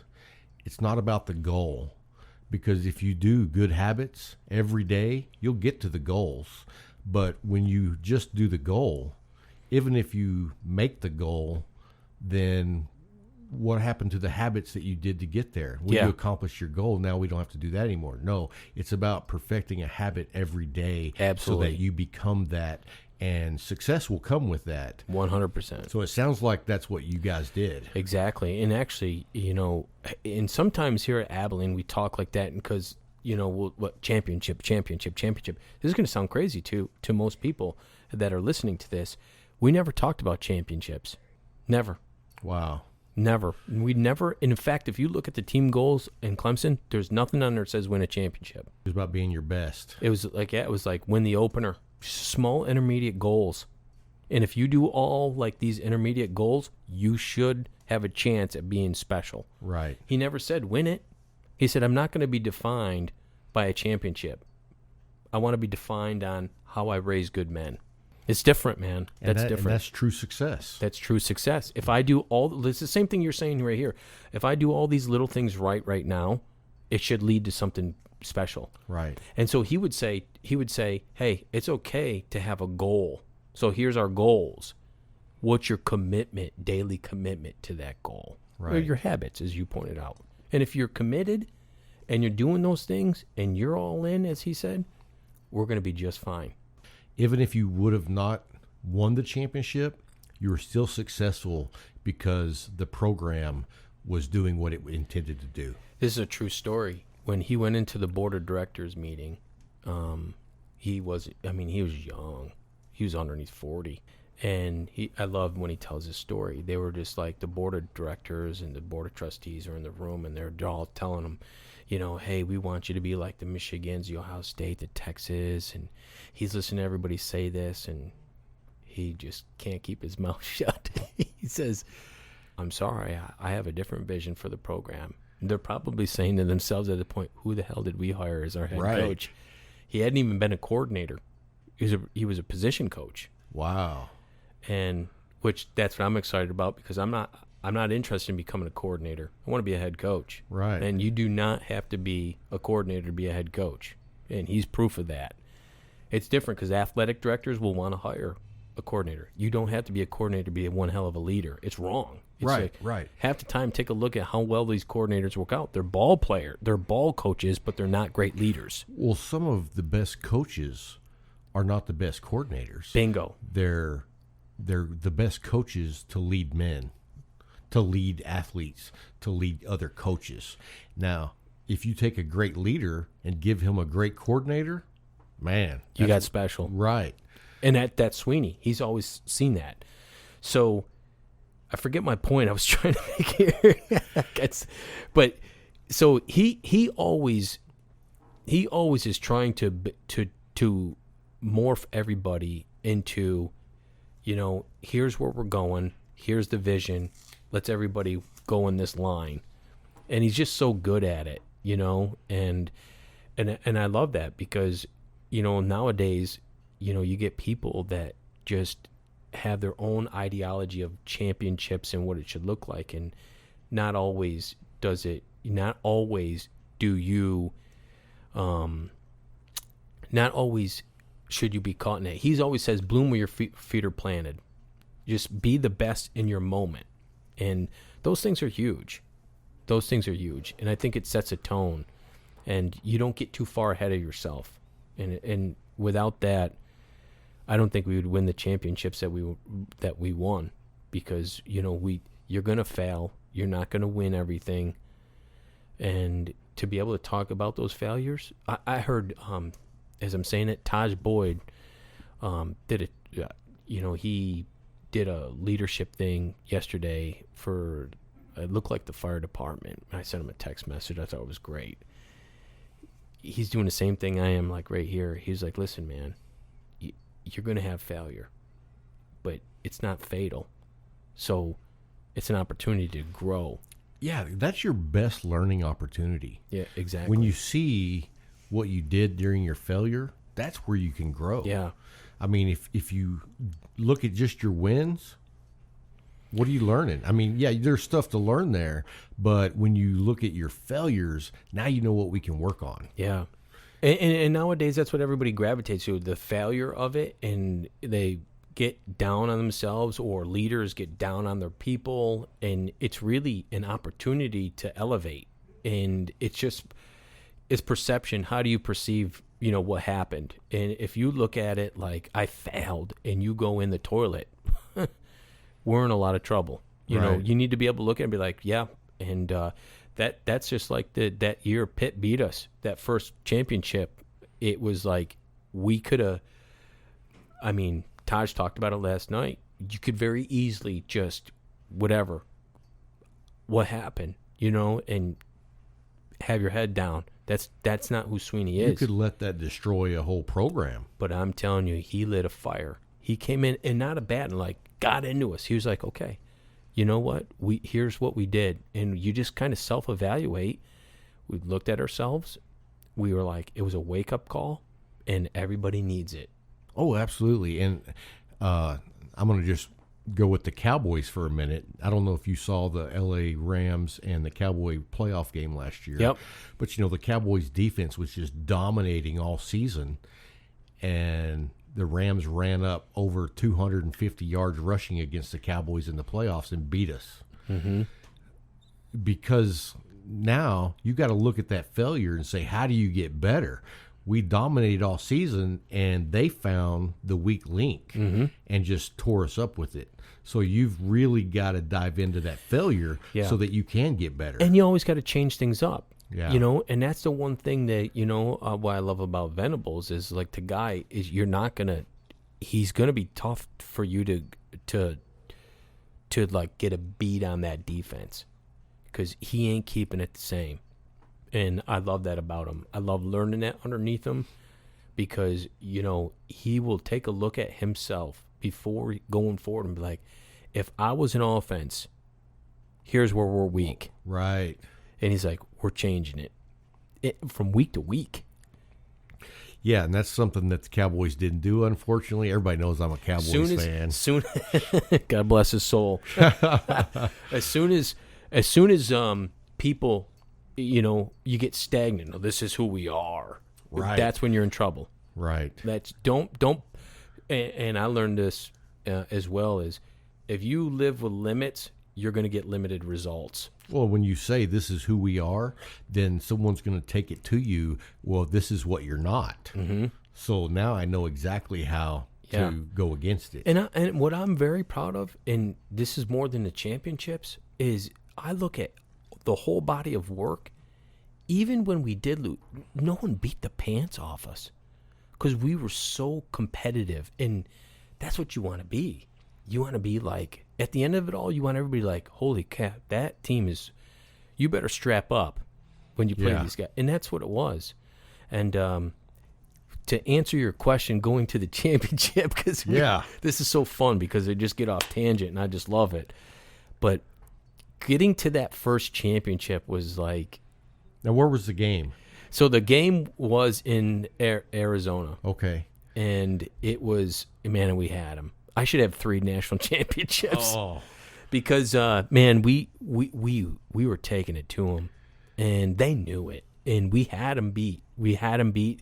That onside kick, there's a couple of plays you just kind of go away with. There's always a couple. And, again, that failure taught us the next year because our special teams changed. You were ready. We were ready. The following year, that championship I brought in here, that following year, we were like, not happening. Right. You were prepared We were prepared. We got out-coached. I got you. And what I learned from Sweeney was this, is I'll never forget this. The guy is so good at accountability. We got beat on kickoff return. Kickoff return was horrible. And, of course, it was a bloop kick, and they recovered it, and then they went down and scored on us, and they won the game with a little bit of time left. So we were like, what are we doing wrong? So he hired a bunch of guys that come in from the NFL and show where we're wrong. And I'll never forget this moment because it teaches everybody in the room. He put his head right in his hands and literally said, no, this is Sweeney. I should be fired. I should be fired. I've been coaching for 20-something years, and I can't coach this. And he was just disappointed in himself and that humility, and he was real. He got up. He was so distraught because these guys, these experts came in and was like, no, you should do it this way and this way and this way. 20-something years, and he didn't have an answer for it. And when we got an answer, he was disappointed in himself. But what was great was taking that moment and saying, it ain't happening again. Right. And I love that because, let me tell you, it was not happening again. Hey, fool me once. Yeah. You ain't going to fool me again. Yeah. And, brother, it became personal. Wow. And it still is. I know it is. And so it's, he's so good at that. And he ain't afraid to say, we were playing Georgia Southern and we couldn't run the ball on them this past year. And we couldn't even get a yard. It was like 3rd and 1. And they stopped us. And, oh, my God, I thought he came unglued. I mean, he called us all out, all the coaches. He was like, and Briglin, you're competing against their GA. And so if you ain't doing what you're supposed to do, you're failing this program. He's like, it's our GAs versus their GAs. It's me as a head coach versus their head coach. He makes it personal. Right. He's like, so either you're going to elevate or you're failing this program. We came out the next week. We were a whole nother ball club. We played Georgia Tech. I think Paul Johnson quit because he retired. Wow. But he's never been able to run the ball on Clemson. And we just, from that point on, I was like, the staff changed, and he came at every single one of us in preparation mode, how we do things. Challenged himself. He uses himself first. He's got that humility part that makes you just be like, if my boss is going to do it, I need to do it too. And that's how he is. Well, that's a leader. And it's he's got it down. And so going into that championship, man, that first one hurt. It stung. But being there, the sense of pride, I was getting so much fan mail, so much. It was different for me. It was like, I'm never going to claim I'm like a celebrity or anything because I'm not. But man, oh man, I couldn't keep up. I think my phone, I had like 400, 500 text messages. I couldn't keep up. Wow. It was insane. And it was great because I always say this and I really mean this. I don't think I'm all that. I'm just another guy just like you or in any other man or woman that walks in the room. I'm nobody special. I'm just another guy. But when I have a moment that's special like that, if I'm winning, we're all winning. And that's how I am. And so to be able to share that first year was special because I'm just a little kid, and just that little kid still from upstate New York. Right. And I don't like to put myself ahead of anybody. So that was a big deal for me and always will be. I don't care. I've been on the biggest stage, won the biggest games, and I don't want to say they don't mean anything. They mean everything to me because you work hard for those moments, but they don't define me. What defines me is I'm going to say this, and I know you're going to agree with it because is the relationships. Absolutely. Just before I came in here, the safeties from Clemson were texting me. Wow. And it had nothing to do with football. They want me to buy one of the safeties who I love, Denzel Johnson. He thinks he's some rock star on the side. So he's got these shirts made. So they're just like, hey, Coach, you got to get a shirt. You got to represent. Hey, man, you got to do it too. Yeah. So I'm going to. So, but though it's those relationships is everything. That brotherhood that we have, that's what it's about. Yeah, and it's close. It's so close, man. Like it is. Like you said, you're always a Tiger. You're family. Right. And so that first championship, it was all about kind of learning the ways. That first year was just learning the ways. This is how we do it. And man, you talk about a blast your very first year, and you go to the national championship.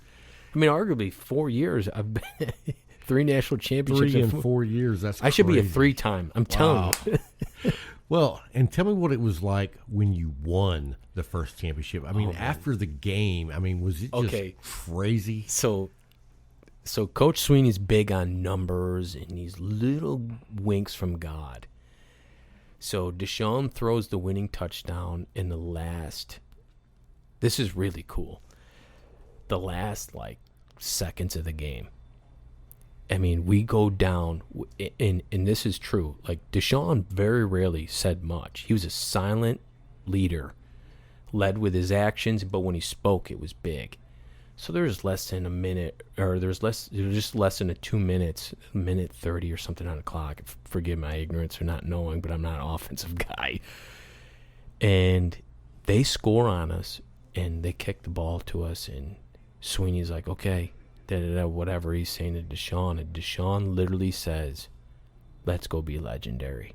Nice. Wow. And they take the field, and we march right down the field on Alabama, and there's a couple seconds on the clock, and they throw this little rub route to the right where you got the receiver coming in, banging the inside defensive back, and Renfro goes out to the corner, the first pylon. They throw the pass to him. We score a touchdown.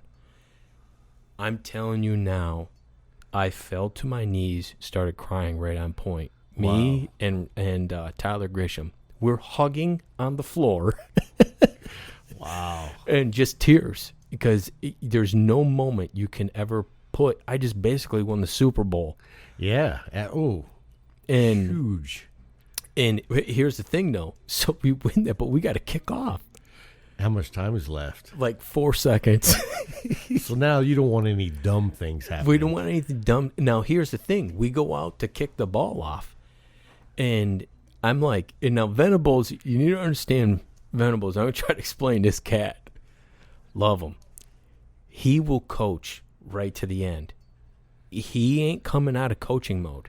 Even in practice, it's the weirdest thing. It never turns off until, maybe he goes to work out. Now he's not even, coaching. But if he sees another kid, he'll start coaching him in the weight room. Hey, remember when you did? He never turns it off. Wow. And so we're like, hey, Coach, can we come down? And he's like, no, stay up there. Dude, there's 4 seconds on the clock. And he's like, no, stay up there. Game's not over. Game's not over. So he's like, coach, right till it says 0.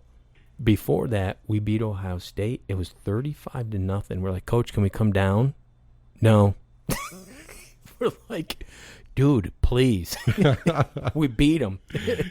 And fine. And he's kind of he's like that, And So those last 2 games, I was able to come down on the field as we won it. Wow. So the Ohio State one was special. You just don't do that to Ohio State. So that was special. Championship game, to bring this forward. We kick it, and Sweeney onside kicks it, and we get the ball back. With 4 seconds With left. 4 seconds left. Wow. So now he's like, this is our ball. Can we come down? He's like, yeah, come on down. Bro, we sprinted because we never been able to celebrate. Right. So sprint down all over the field, and I'm talking, I don't know if these little legs, I'm short, 5'7.5", 5'8", and I'm talking, I can't run faster. Shoes are coming off. Shoes are coming off. I get down to the field, and it is, I mean, I see Ben Boulware, and Ben just hugs me. It's just all the work, all the sacrifice together. I don't even know if you can put it into words. Is that going through your mind? Yeah. Like all the work, all the work, details, and all the work, and the love, the unconditional love.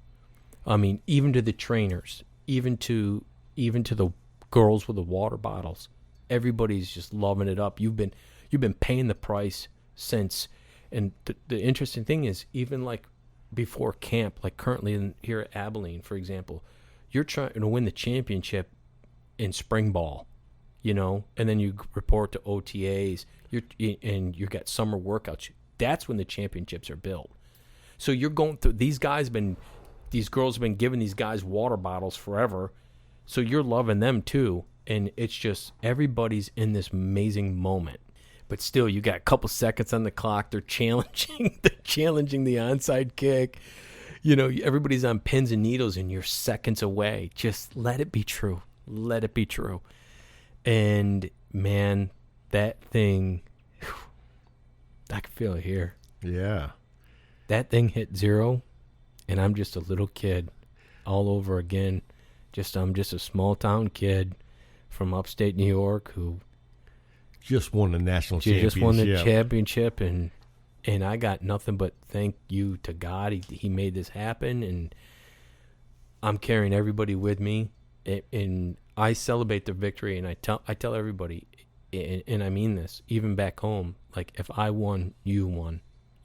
We won this. I can't do this without you. If I know you, you help me some way in my mindset, and I thank you as much as you're thanking me for the experience. Like, congratulations. I'm like, congratulations to you, because you get to live this with me. I'm not doing this alone. I'm not taking credit for this. Yeah, because you don't want to do it alone. No. And you have to be, and I believe this is true, you have to be humble. If I'm like, yeah, I did this, that's not how I am. That's why you were mentioning, what do I do with these rings? I don't wear them. They're stored, because they don't define me. They're a memory. They're a great accolade. Yeah, for a job well done. Yeah, but it that's doesn't. not you. It's not me. What defines me is my heart and love and passion for people and relationships you built throughout the years. Yeah. Yep. So that was the first one we went. Well, that's awesome, man. So tell me this: you have this 2 championships on your resume. Yep. You're getting calls. Mm-hmm. You come to Abilene, Texas. Yeah. I mean, people who haven't been to Abilene, we're kind of like, I know we're only a few hours from Dallas, Fort Worth, Austin, San Antonio, but this is not a metroplex. This is not somewhere people go on vacations. This is, what do you call it? Midwestern America. Yeah. You know what I mean? This is just hometown. Yeah. There's nothing, I hate to say there's nothing exciting here, but you had choices to go someplace where, you know, you're like spotlight. Yeah, yeah. But you came to Abilene. Yeah. So how did that choice come about? Well, I've always been someone that's been able to see, like, the right approach or the right avenue to take. And sometimes it ain't the glorious one. Like, right. When I talked about the Department of Defense, to say, I'm going to give up $100,000 making a year to make $35,000, $40,000. It's not the most appealing thing for most people. But I've always been able to see a vision of myself of like how it can best work.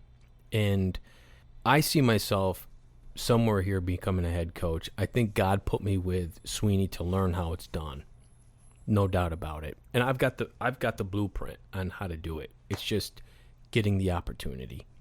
So a couple years ago, Sweeney flew Adam Dorrell in, the head coach of Abilene Christian, and had him as an honorary speaker. And at that time, Adam was the winningest coach in college football. He'd won 3 straight national championships. Like, that's hard to do. It's hard to win, and you got to be doing something special. And it's hard to keep winning. It's hard to keep winning, and I was impressed by that. But remember, I was at Incarnate Word. Abilene Christian and Incarnate Word are like rivalries. So of course I wanted it, even though I became not a fan because I got fired from Incarnate Word, so to speak. I kind of wanted to Yeah, you wanted your opportunity. Yeah, I wanted to be like, hey, Remember you got rid of me? Yeah, I wanted to be like, hey, what about this rivalry? And so I go up and introduce myself to Adam, and I'm like, hey, what do you think about that rivalry, Incarnate Word? And I wanted to be like, I was there. He wasn't even on the job. 1 week, he's like, I don't know anything about him. He's like, hey man, I'm literally been on the job 1 week, so he didn't know much. He's figuring it out. But we started talking, and he started talking culture, and he started asking questions, and they were great questions, and the man is trying. And I said, man, this guy's got it. Again, we talked about this. I think we were talking offline. Winners find winners, and winners surround themselves with the right mentality. And he's scratching to get better. I mean, this guy's fighting to get things better, and he just keeps reaching out to me and asking me questions, and I just keep, do this, and we create this relationship. And this is the dangest thing. I didn't call him up asking him for a job. He called me. And I'm on my way to the national champ. Actually, we're getting ready to leave to fly out to California for the national championship. And he calls me, and he says, "Hey man, I think I might have a job open for you, and I'd like for you to consider it." Now at this time, I'm thinking, if I win this next one, I really want a chance to get my own room, to help run a defense. But I'm thinking, if we lose, I'm probably going to stay at Clemson again, because we were going to win another one. And I wanted to win 2. Right. You win 1, that's special. There's some people that dream to even go to 1. Right. Just to go. Right. So I'm like, my gosh, I should have won it 3 times. Not to be, but that's how guys think that are in it. So I'm thinking, okay, if I win this next one, I really need to consider this. So he says, listen, just call Coach Jackson Friday, just get a feeling, you know what I mean? Just talk to him, and he was the D coordinator. So I talked to him on the phone. I call Friday night. We're there. We get done with practice, and I'm like, okay, I meet him on the phone, and we're talking, and I can tell there's some sort of nervousness or something. And I said, listen, I know some of this is probably because, I'm coming from Clemson. It can be, believe it or not, like we were talking about this earlier, it can be a little intimidating to some programs. They don't want to talk to Clemson coaches because they're like, oh, you know it all. And you know this already. I don't think I know it all. I'm just good with people. And so I said to Jess, listen, your strategy, your schemes and everything like that, I'll go with whatever. I don't ever want to be the guy that's like, Clemson did this, Clemson did that, Clemson. I'm gonna work myself right out of the damn room and haven't even shown up. Right, and you don't build relationships by doing that. By bragging, like right. And I'm not. I hate name dropping. The people that name drop, they just name drop, and I'm like, don't be that guy, don't be that guy, don't be that guy. Just be you. Be the loving spirit that you are. And that's what I hit him with. I'm like, man, I don't want to take your defense over. I just want to get around a bunch of group of guys that just want to win and got each other's back. How do we get there? I'll morph to whatever you want, If you ask me questions, boom, then let's do it. But I'm not going to come in here and Clemson you to death. And in fact, I don't even want to say the word Clemson. You know it. I know it. I'm here. But I don't think bragging rights gets anybody anywhere. Boom, he was sold. He called Doral back and said, I like this guy. Nice. And so Doral, it's Sunday. Now, that happened Friday. Doral calls me Sunday. The national championship's on Monday. He's like, hey, we want to fly you in right after the championship to interview you, have you here, come here. I'm thinking to myself, now this is Sunday. I'm thinking, when do you want to do this? I don't know, maybe like Wednesday.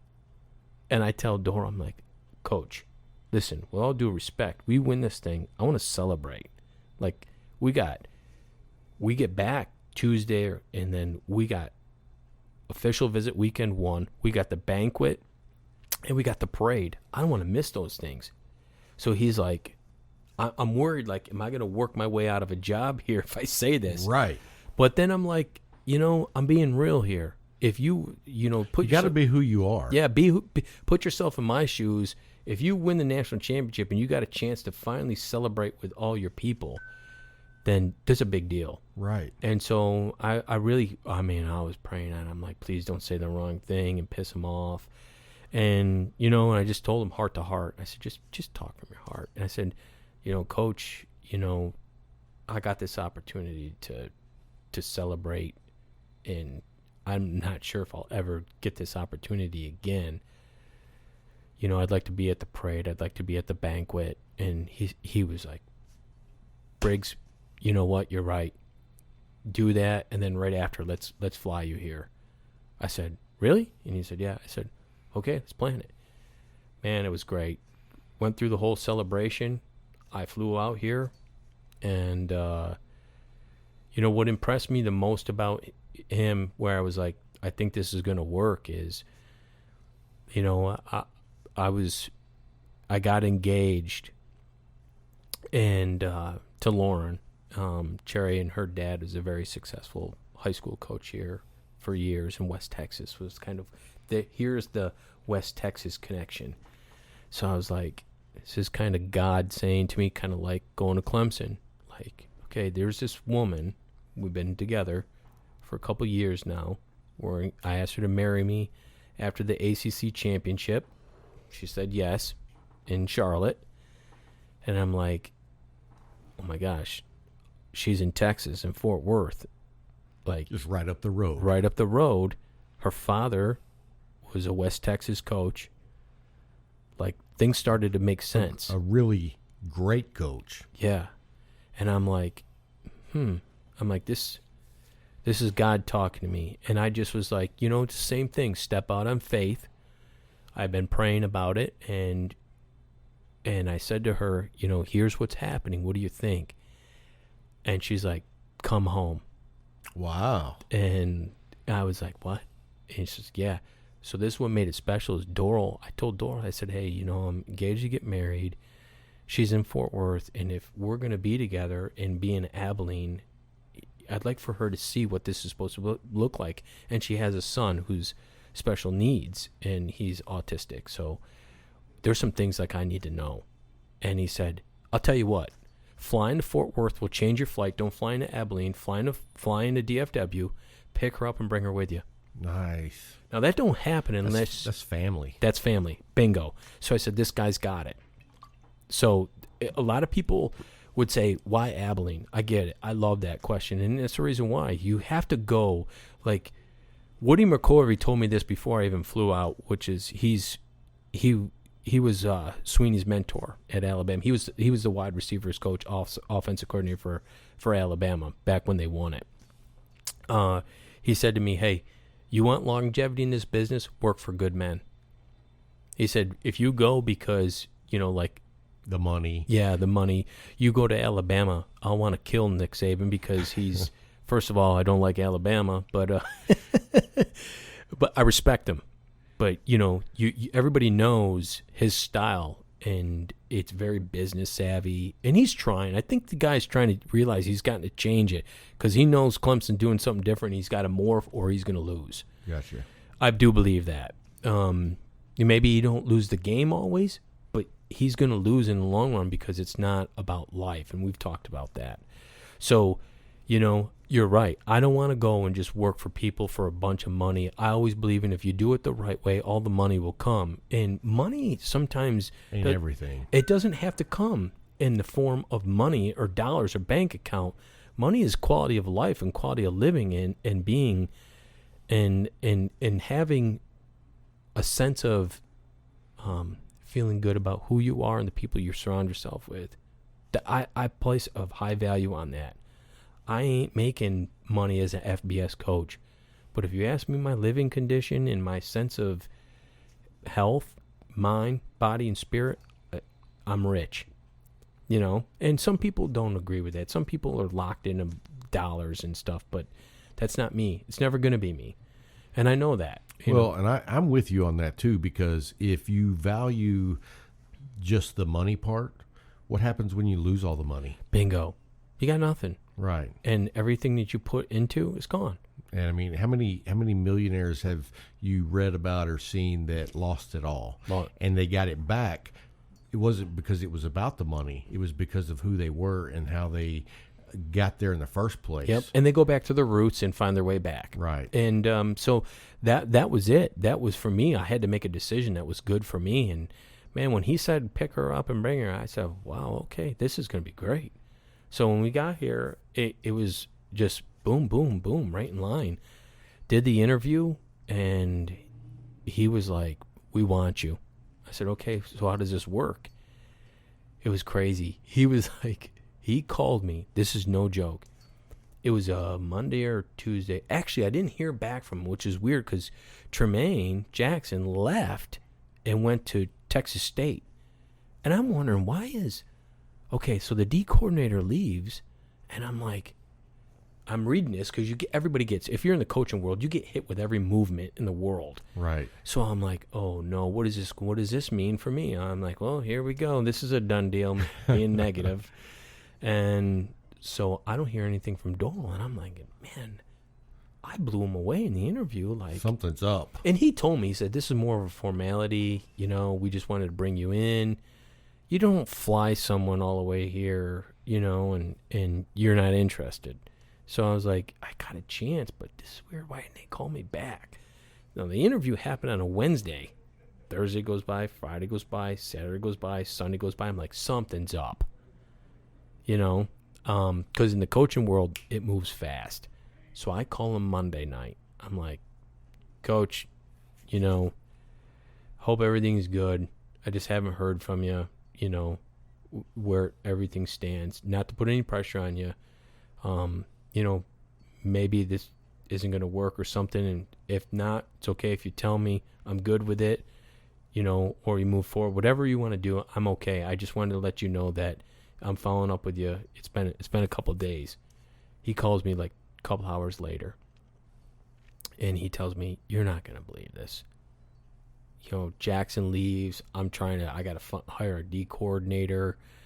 That now I feel like is the precedence over me. So I'm like, okay, I'll stay here at Clemson. That's what I was thinking. And because Sweeney's like, hey, man, you're good here as long as you want to be here. That's what he told me. So I said, man, I appreciate that. Think about that. Yeah. And so I wasn't really that concerned, but I wanted to, I got all these little things that are lining up. This can be good. Yeah, you were seeing how it all fit together. Yeah, so I'm seeing like this can be good. And I'm like, okay. So I just kept praying. Okay, Lord, whatever it is. And he calls me and says, listen, since this shocked me. He said, well, since he's gone, we need your mustard. Like, can you get here like as soon as you can? I'm like, okay, like what are we talking? He's like, this weekend? I'm like, what? This is almost takes me back to Hawaii. Well, I was going to say, what I've seen here is a pattern of every time you go somewhere, it's like now. Yeah, it's like, we want you now, which feels good. There's nothing better than feeling like you're wanted. And he said, listen, we need some power. You just won the championship. We got recruits coming.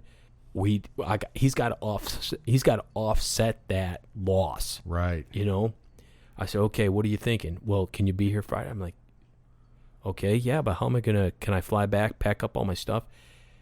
Put your mind around this. He said, listen, I'll pay for your whole move. What do you, like, call someone, get a quote, get it all done. And come on. I said, okay, you're going to be blown away, bro. That was Monday night. Next morning, 4 or 5 different people come with quotes to the house. Or, they do a whole thing. They give me all the quote, the cars, everything. They were at the house Wednesday. No way. Cars moved, house moved Wednesday. Thursday, I cleaned the house. Friday morning, I fly out. Wow. So you were there by the weekend? I was there by the weekend. I had no clothes but what I had in my suitcase, but I've done that before. Right. So I land. Did I pick up Lauren? No, I didn't pick up Lauren that time, but I was here. And what was funny, actually, yeah. So I get here, and it is the guys pick me up, totally taking care of me. We do the recruiting weekend. We kill it, and it's just like, wow, this is just amazing. And have a good weekend, and I'm here. That you're hitting the ground with your feet running. Yeah. And then I don't even. This is the craziest. I didn't know where I was going to live, so I gave the truck driving people the school address. The school address to the Teague Center, and I was like, just bring the truck here. I'll tell you where you're going, because he was like, I think we can get you in at University Park apartments just to get you going. I'm like, okay. So we never locked in that deal. I got no place to live. So they get me a hotel, and they're like, we can put you in a hotel. The truck company calls me and is like, hey, we're 2 days away. Where are we bringing your stuff? You don't know. I'm like, oh my gosh, this is horrible. Where am I going to go? And God just works in mysterious ways. And then the cars are delivered and the Harley. So I'm like, oh my gosh, where am I going with all this stuff? The offensive line coach calls me and says, hey, man, why don't you just stay with me? You can put all your stuff in the garage. Oh, nice. He's like, put your Harley in the garage. And I will tell you this. That's the kind of people that Abilene's made of. Absolutely. And so, man, all my stuff got here. I lived with them for I think a month, not even, and moved into University Park apartments right across from the Teague Center, which if you're me and you lived in Hawaii and you lived in a resort and lived, you know what I mean? You just, and you live frugally there because everything's so expensive. A gallon of milk is like $5. Wow. It's super expensive. So you learn to live, you're not going to have big dressers. And in fact, I hate dressers. Lauren hates that because she's an interior designer. But I'm like, we don't need tables. We don't need... I just need a cot. Yeah, just put a hammock over there. I'll sleep in that. She's like, no. Yeah, I can imagine. And so, man, it's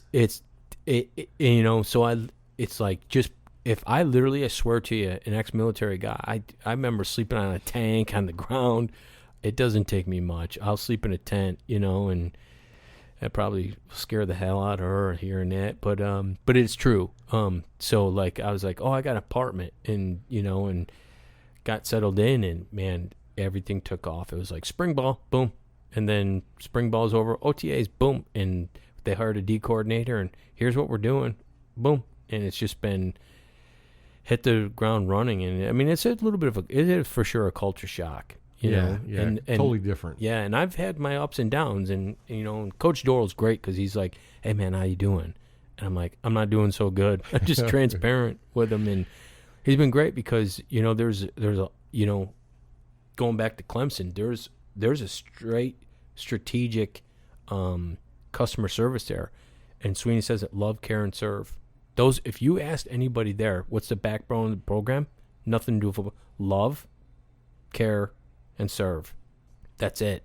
Now, let me ask you this while you're saying that. So, as a coach, you're talking about customer service. Mm-hmm. Who's your customers? It's anybody you meet. Okay. So, for example, he would be like this: hey, you see that janitor in this hallway?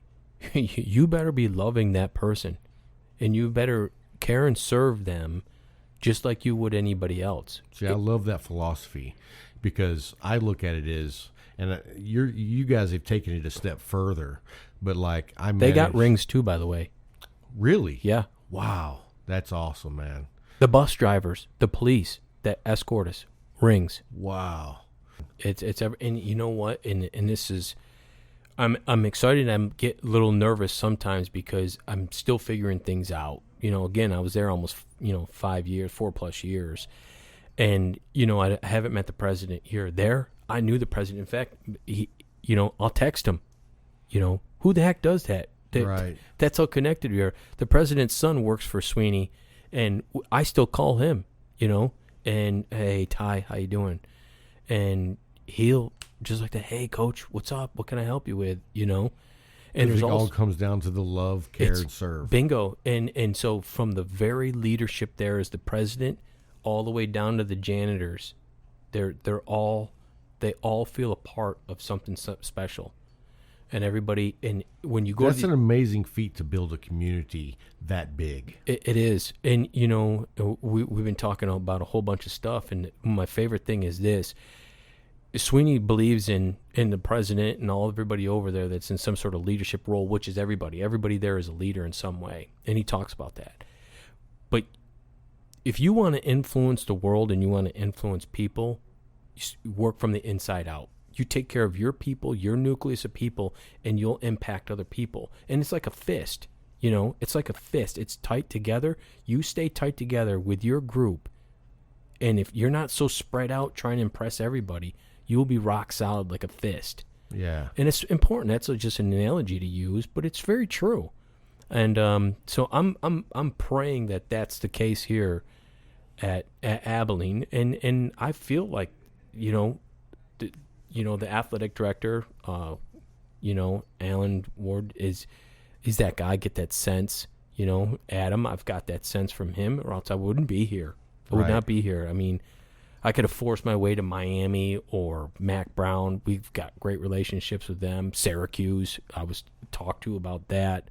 Boston College. My name was thrown around in so many different little areas, even out this way in Texas, there was talk. There even high schools were like, they want to talk to you. You're a champion. They want a piece of how do you do it. Right. Everybody wants a piece of that pie. Yeah, but like you said, it's got to be the right fit. And I feel like with Adam and his, in seeking. I mean, the guy is constantly seeking knowledge and trying to build a culture. And I saw that right from the get-go, and that's what made me. And again, you can't always make decisions based on a dollar. You got to make it based on, what makes things work and what makes things special. And when you do that, everything will fall in place. All right. So we got your story. I appreciate it.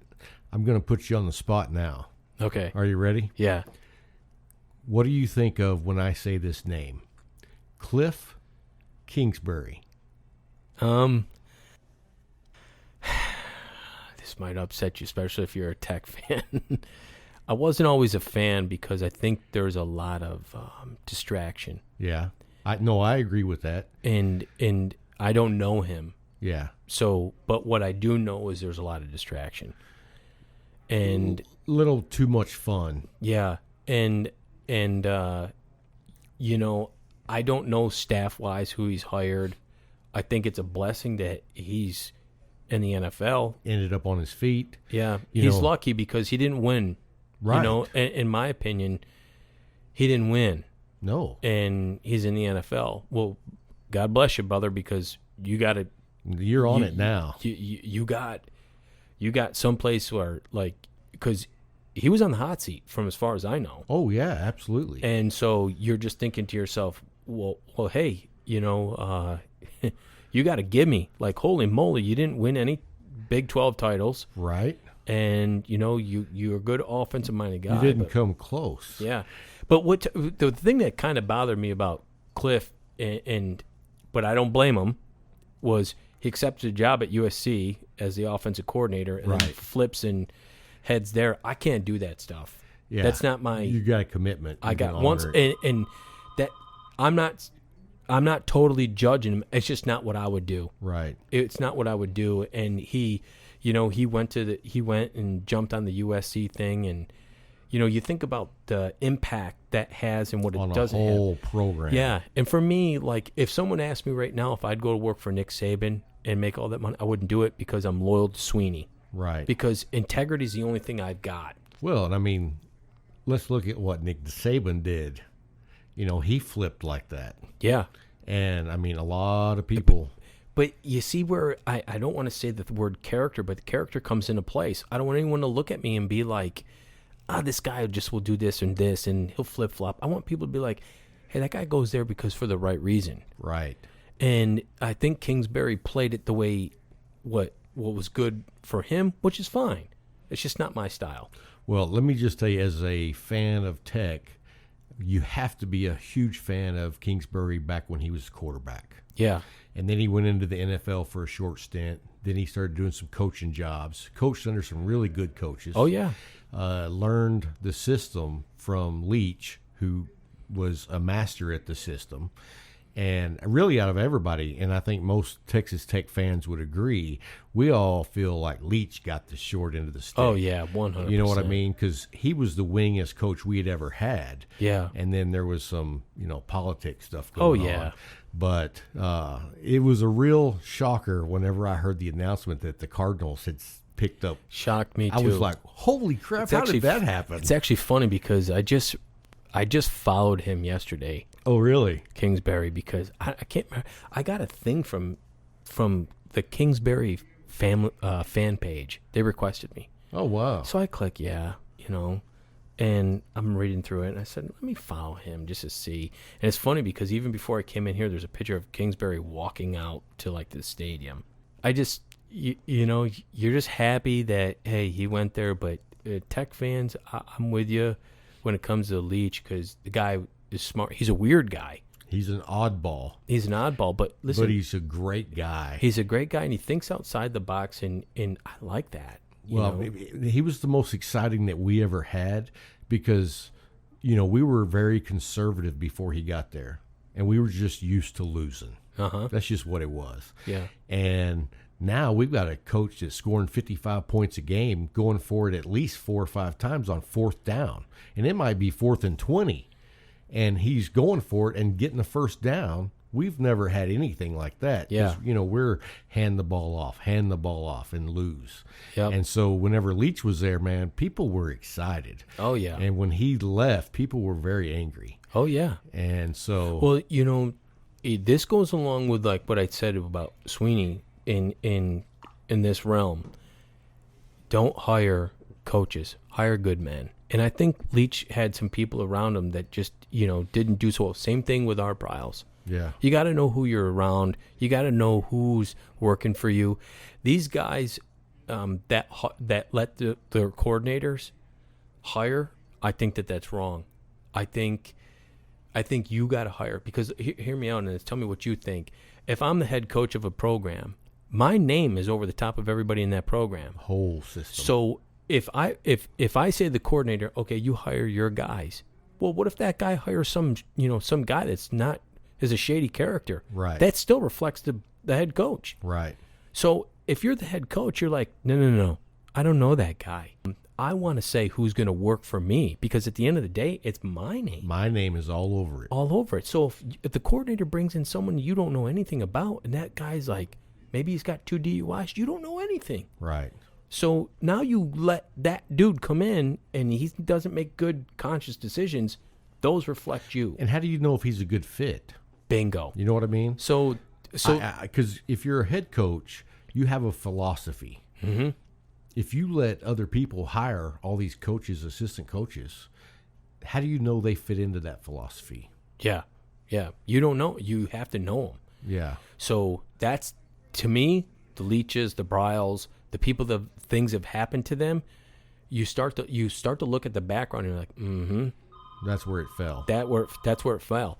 I mean, all the way down to the compliance people. Who do you have coming in your room? It's one of the things at Abilene that we don't have compliance in our meetings that I'm used to, because Sweeney's like, I want the rule people in with us, because if we're going to do something, I don't want to break rules. Right. I don't want to get hit from the side from anything. So why don't you just include them? So I'm not here to break rules. I'm not saying that Abilene is doing this. Right. It's just like he was so proactive in keeping the people close to him to help him make great conscious decisions versus, okay, if we do this, we're going to get busted. You can't get busted if you got as many people in the room helping make a decision.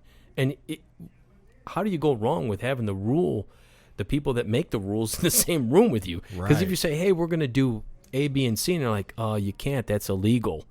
Okay, what can we do then? That's not. You know what I mean? Right. And that's Sweeney. But I've been in other programs, around other programs, they don't do stuff like that. They make decisions and don't know if it's right or wrong. And let me tell you, there's rules for rules for rules, and you're thinking, oh my gosh, I might have just broke 3 rules right there. I'm being serious. And that's your legacy. That's your if legacy. You go down that road. And there you go. There's an example of someone not being able to say, hey, we can't do that. And being comfortable to say, we can't do that. You know? Yeah, I agree 100%. And you know, poor Leach during that time frame was dealing with a lot of that stuff, and some of that stuff is not even his. Right. It's not even his. The same thing. But it is his. But it is his because he has oversight. And the same Right. thing with Bryles. And I'm a Bryles fan, and I'm probably going to get some heat from that. But listen, the guy didn't go out and do the actions. He handled things wrong. That doesn't make him the bad guy. Yeah. It just makes him the leader that had to pay the price for it. Right. But at the end of the day, it fell underneath his watch, and he was held accountable. And you already know this. I'm going to say this. I'm a forgiving person. Right. I do things wrong. People have forgiven me. People have forgiven you for doing things wrong. Okay? You know? Yeah, they handled things wrong there. And, you know, he learned. And now he's back, and he's coaching out here in West Texas, right? Yes. And so I'm excited for the guy. I really am. And because I believe in everybody deserves a second chance. And what are you going to say? You can't work anymore? Right. For the rest of your life? The guy was in Italy, for crying out loud. We ousted the guy. Right. And that I had a little bit of shame in that, you know, and because I was like, I kind of felt, I don't even know him that well, but I had a little bit of shame for that. And oh, by the way, Lauren's dad used to be his offensive coordinator. Oh, no kidding. Yeah. Wow. Yeah. It's all connected. Yeah, it's all. So there's a little special place for me in my heart for him because I again, you surround yourself with dogs, you'll catch fleas. I agree. And he's a guy that experienced that. Did some scratching. He did some scratching, man. Yeah.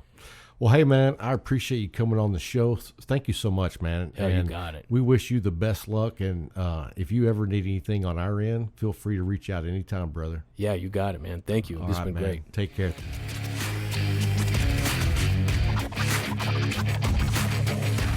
Hey guys, hope you enjoyed the interview.